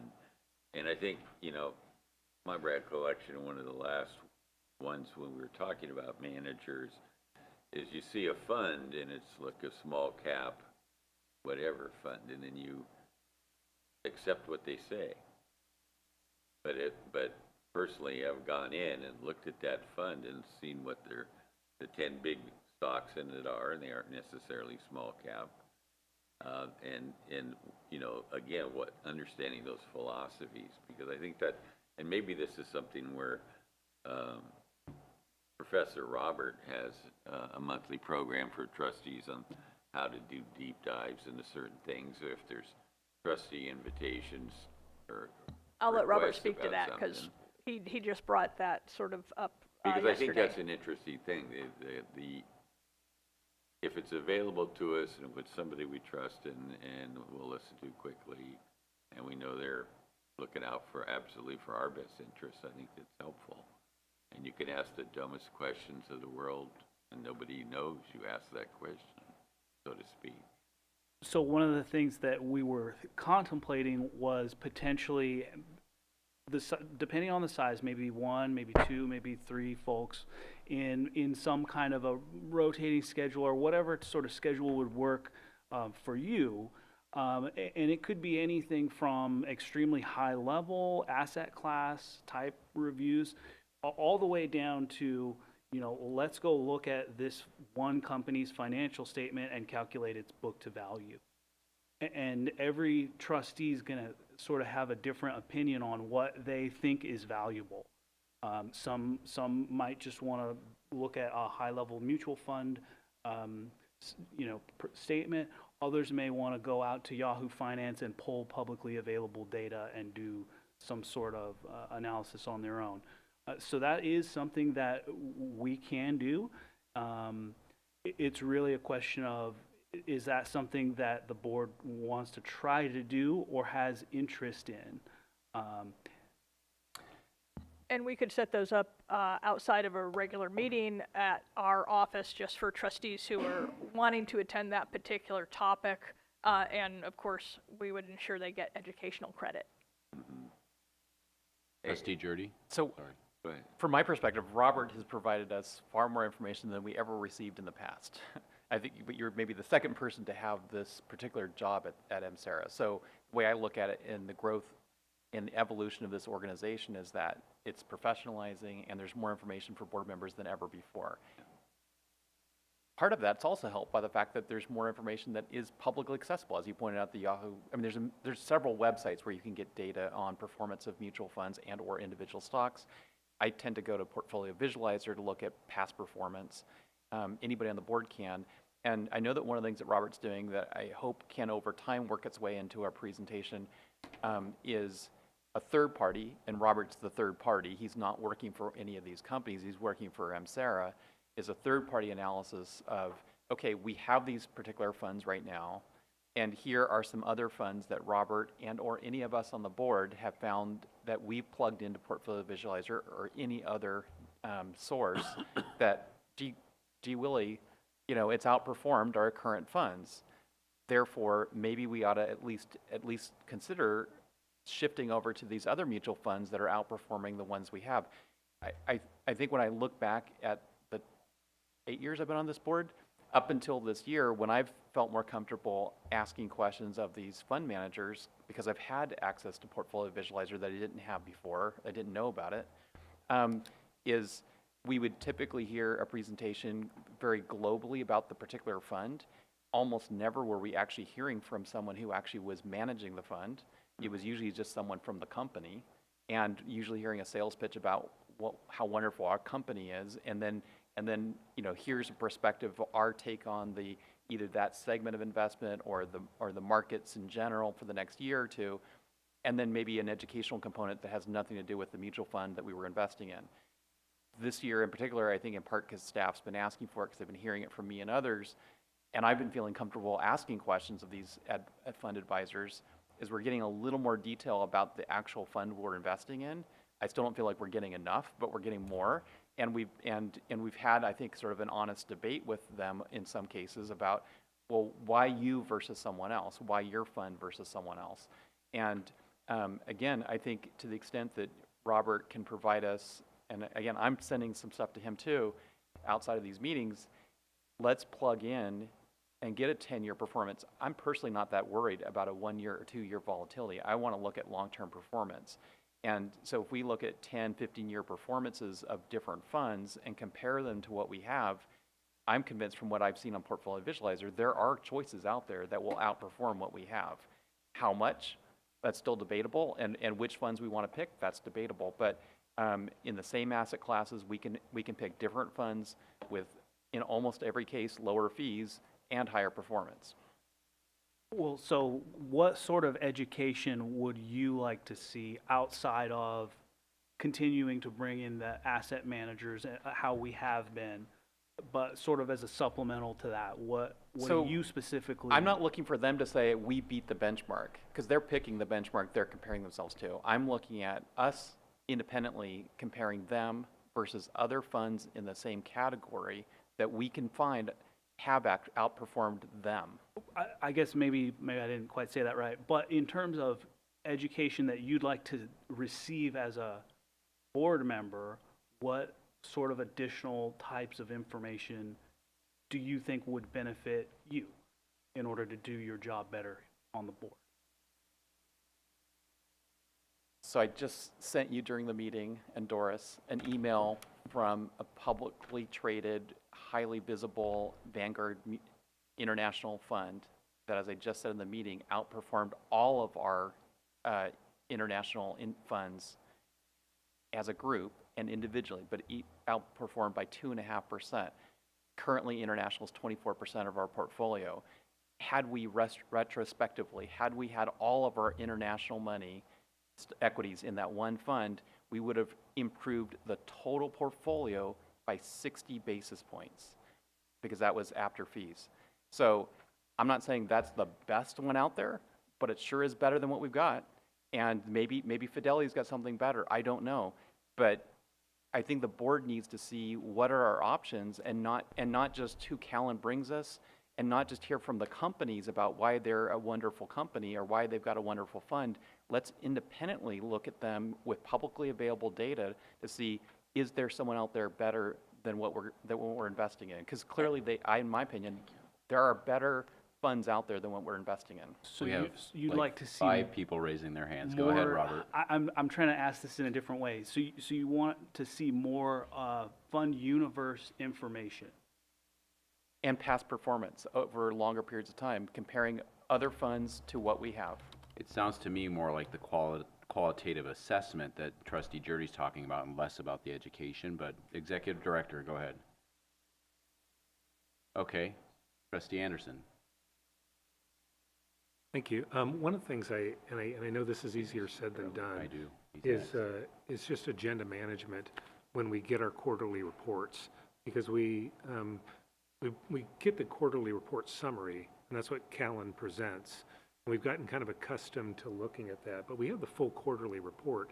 It has a tremendous amount of information on all of our fund managers, and there was a time where that 4 times a year when they came in with their quarterly reports, kind of sanctified that meeting to go through the report, and you got into those back pages and you got into that manager information. It was just a thought that we may want to be more thoughtful of our time on those quarterly report days. Would you like, so you're asking for more of that deeper dive into the back pages? That sort of. I'm offering that as a way to, before we get into a situation where we're constantly questioning the slate of investment firms that we're currently using, we ought to take the time to understand them. And that information is available in our package. We just never get there.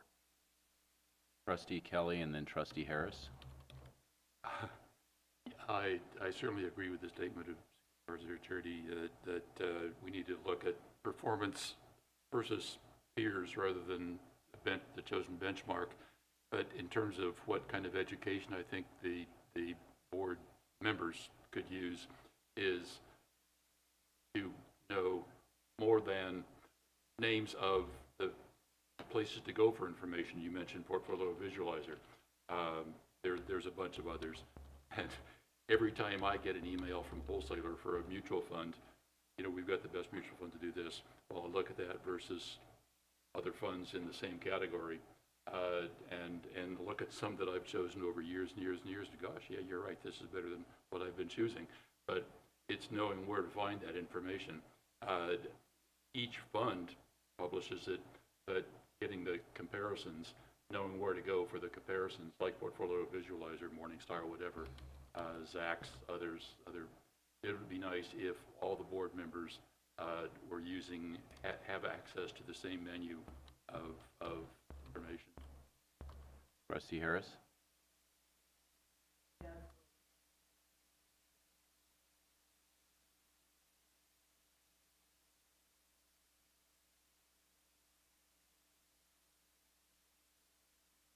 That we are not individually giving staff direction without going through the chair, so that we're expressing what the whole board is looking for. I know, Robert, you asked for input, but our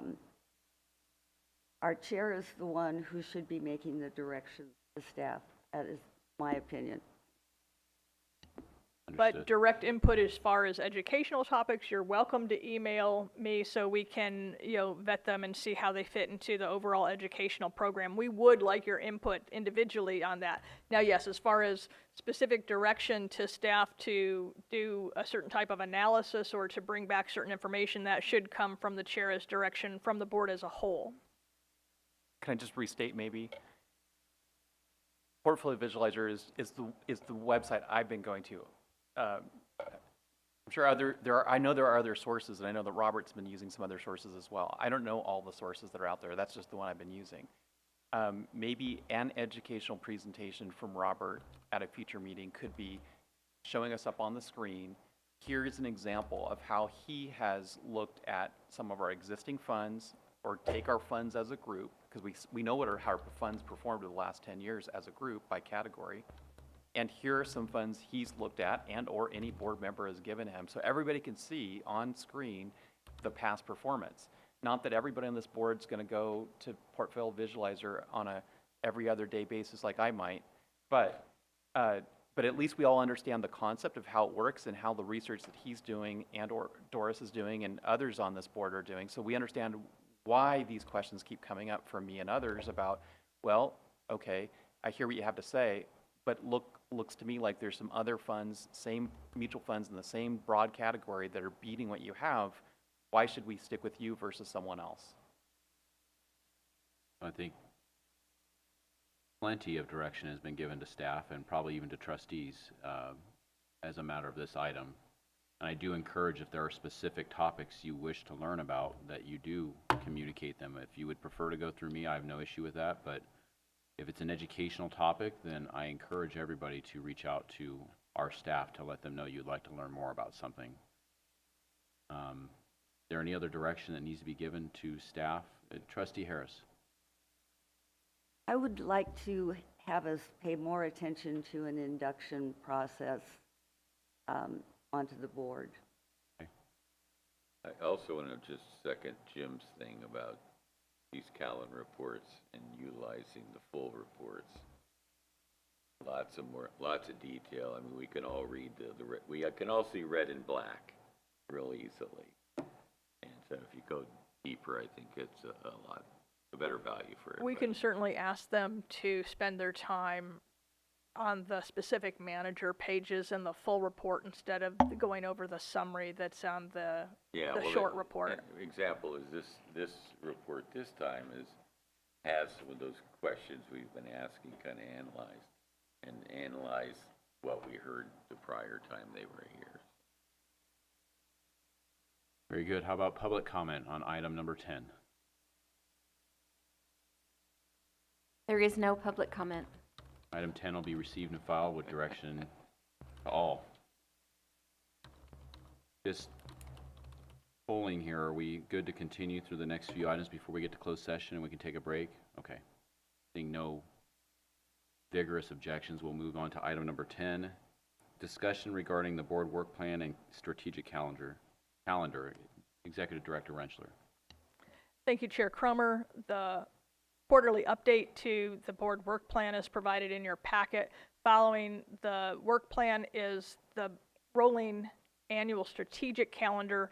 You will notice that for 2024, it's pretty much devoid of educational and training items that get presented at the board meetings because we were waiting to fill out the calendar for 2024 based on the information available from the board performance evaluation, where it had the educational needs assessment and the follow-up discussion here today. So we will be continuing to add items in that column to the 2024 calendar over the next few months as we round out that training program. If you have any questions regarding the work plan or the rolling calendar, I'm happy to answer them now. I should point out that there is a typo on page 2 of the work plan because we have not made negative 15% progress.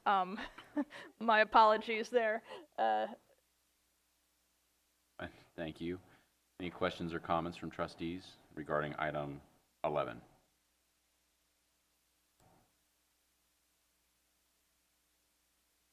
Any public comment regarding item 11? I have a comment. Go ahead, Vice Chair. Maybe at the bottom of this thing, any acronym is defined.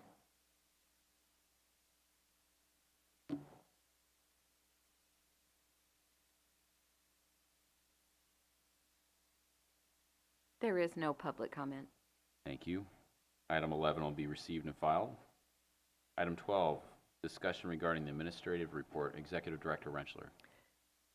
Thank you, Chair Cromer. The admin report is in your packets. I did want to point out that for fiscal year 22, it was the first year that we published a popular annual financial report. It is a short summary of our full annual financial comprehensive report. It's 10 pages long, so we also submitted that to the GFOA for their review. They had several nice comments, including one that said the charts are excellent and the narratives provide great detail in an easy to understand way. So I would greatly want to thank Robert for all of his work on that.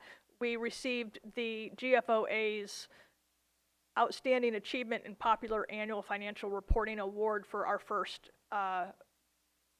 popular financial report. So. Great, nice.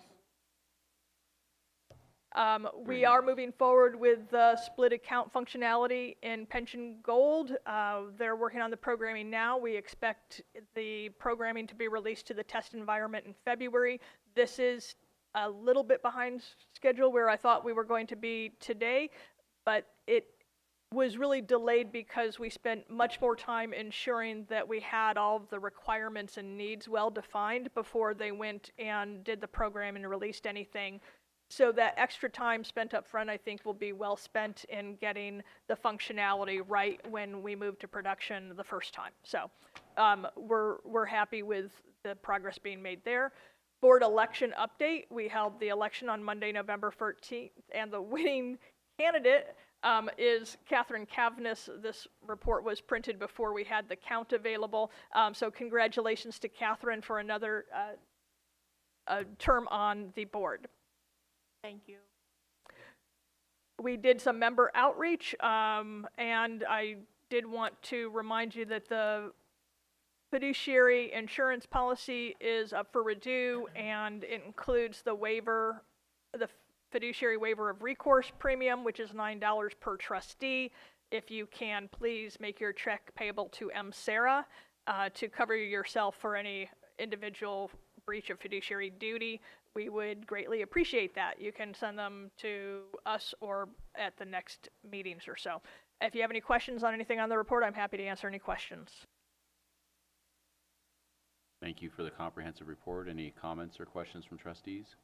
You catch your typo in the final.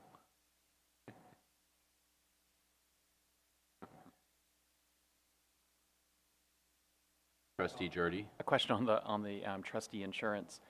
You know, we have community members who are volunteering their time on this board. Why is it legally that board members have to personally pay, you know, whatever it is, $9 for the trustee insurance? Why isn't just MSARA? I mean, it's the smallest of costs for this plan.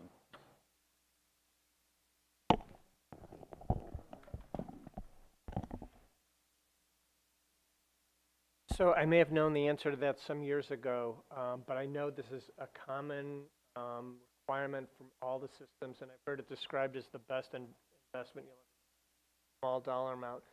But I can try to get an answer for the next meeting. I don't recall at this time. Well, I'm just asking because members of the public volunteer their time on nonprofit boards, and the nonprofit agencies routinely will pay for the trustee insurance. I'm not debating the value of the insurance. Sure, I understand. I'm just questioning why the volunteers on this board, I'm not one of them, I'm being paid to be here, but I'm questioning why the volunteers on this board are required to personally pay.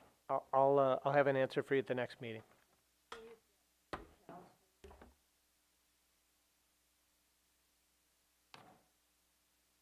Yes, that's so Trustee Anderson? Attach your accounts.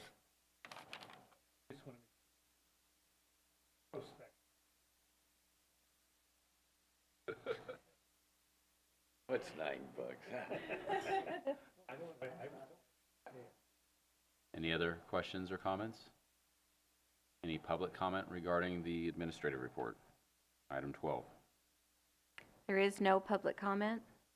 Thank you. Received and filed. That takes us to item number 13, general board member discussion. Trustee Harris. Real quick one, I will not be here in December. You've seen me hobbling around. I'm getting a new hip the 11th of December, so hopefully I'll be back in January. We wish you a speedy recovery and can't wait to see you in January. Trustee Anderson? Real quick myself too, I just want to welcome. And most of you know already, but Sarah is my niece. And so it's exciting to see Sarah now as part of the board. Mr. Revelis. One thing I wanted to mention, and we had forgot this, Doris, I believe, but just mentioning about the custodial contract. Oh. Please go ahead and give them a brief update on that. It was supposed to be done during the investment matters. Yeah, so our custodial contract for the most recent last 3 years ends at the end of this month. We've been working with State Street to get a new contract. We haven't been able to get that new contract as of this meeting, today, last week, 2 weeks ago. So it's a process that we are working on actively. Is the failure to respond? There have been some issues, and the contract extension may not be for very long on staff recommendation. Sort of depends on what we receive in terms of the contract back. So we just wanted to let the board be aware of that. Of course, we will bring it when we get it as soon as possible, but we've had issues. Okay. Doris, do you want to comment? Although the contract expires November 30, should a new contract not be in place yet, I believe our process is that it would simply continue under the terms and conditions of the existing contract until such time a new contract is entered into, since I believe council wanted to know what the effect was of not having a contract in place for the custodial bank. We would be looking at doing a potentially short-term extension and might consider looking at doing a full RFP depending on the length of the term of the upcoming contract. Thank you for that update. Any other general board member discussion?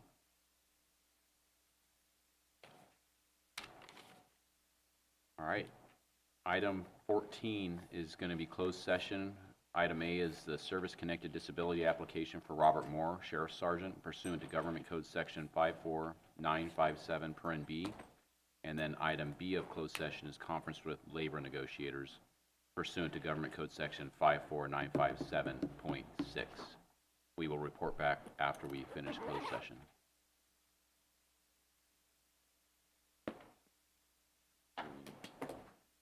Where are we headed, Dan? Do you know? I think it's A.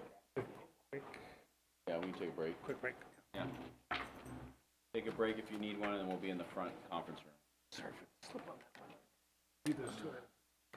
Oh, no, I knew where you were going with it. And I had the same comments that you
We'll call back to order the November 15, 2023 Board of Retirement meeting. We are reporting back from closed session. That's item number 14 on the agenda. Do we have any public comment regarding the two items that were listed under closed session?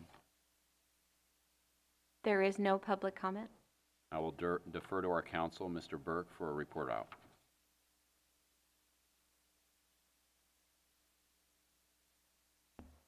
On now? Yes. Great. On item 14A, disability retirement application for Robert Moore, the board voted unanimously to grant that service-connected disability retirement. And on 14B, the board met with its labor negotiators and gave them direction. That's it. Thank you. That takes us to item number 15. Notice of our next Board of Retirement meeting will be Wednesday, December 13th, 2023 at 8:30 a.m. here in the Board of Supervisors chambers. Please note that it is early in December due to the holidays in December, and we will be adjourned.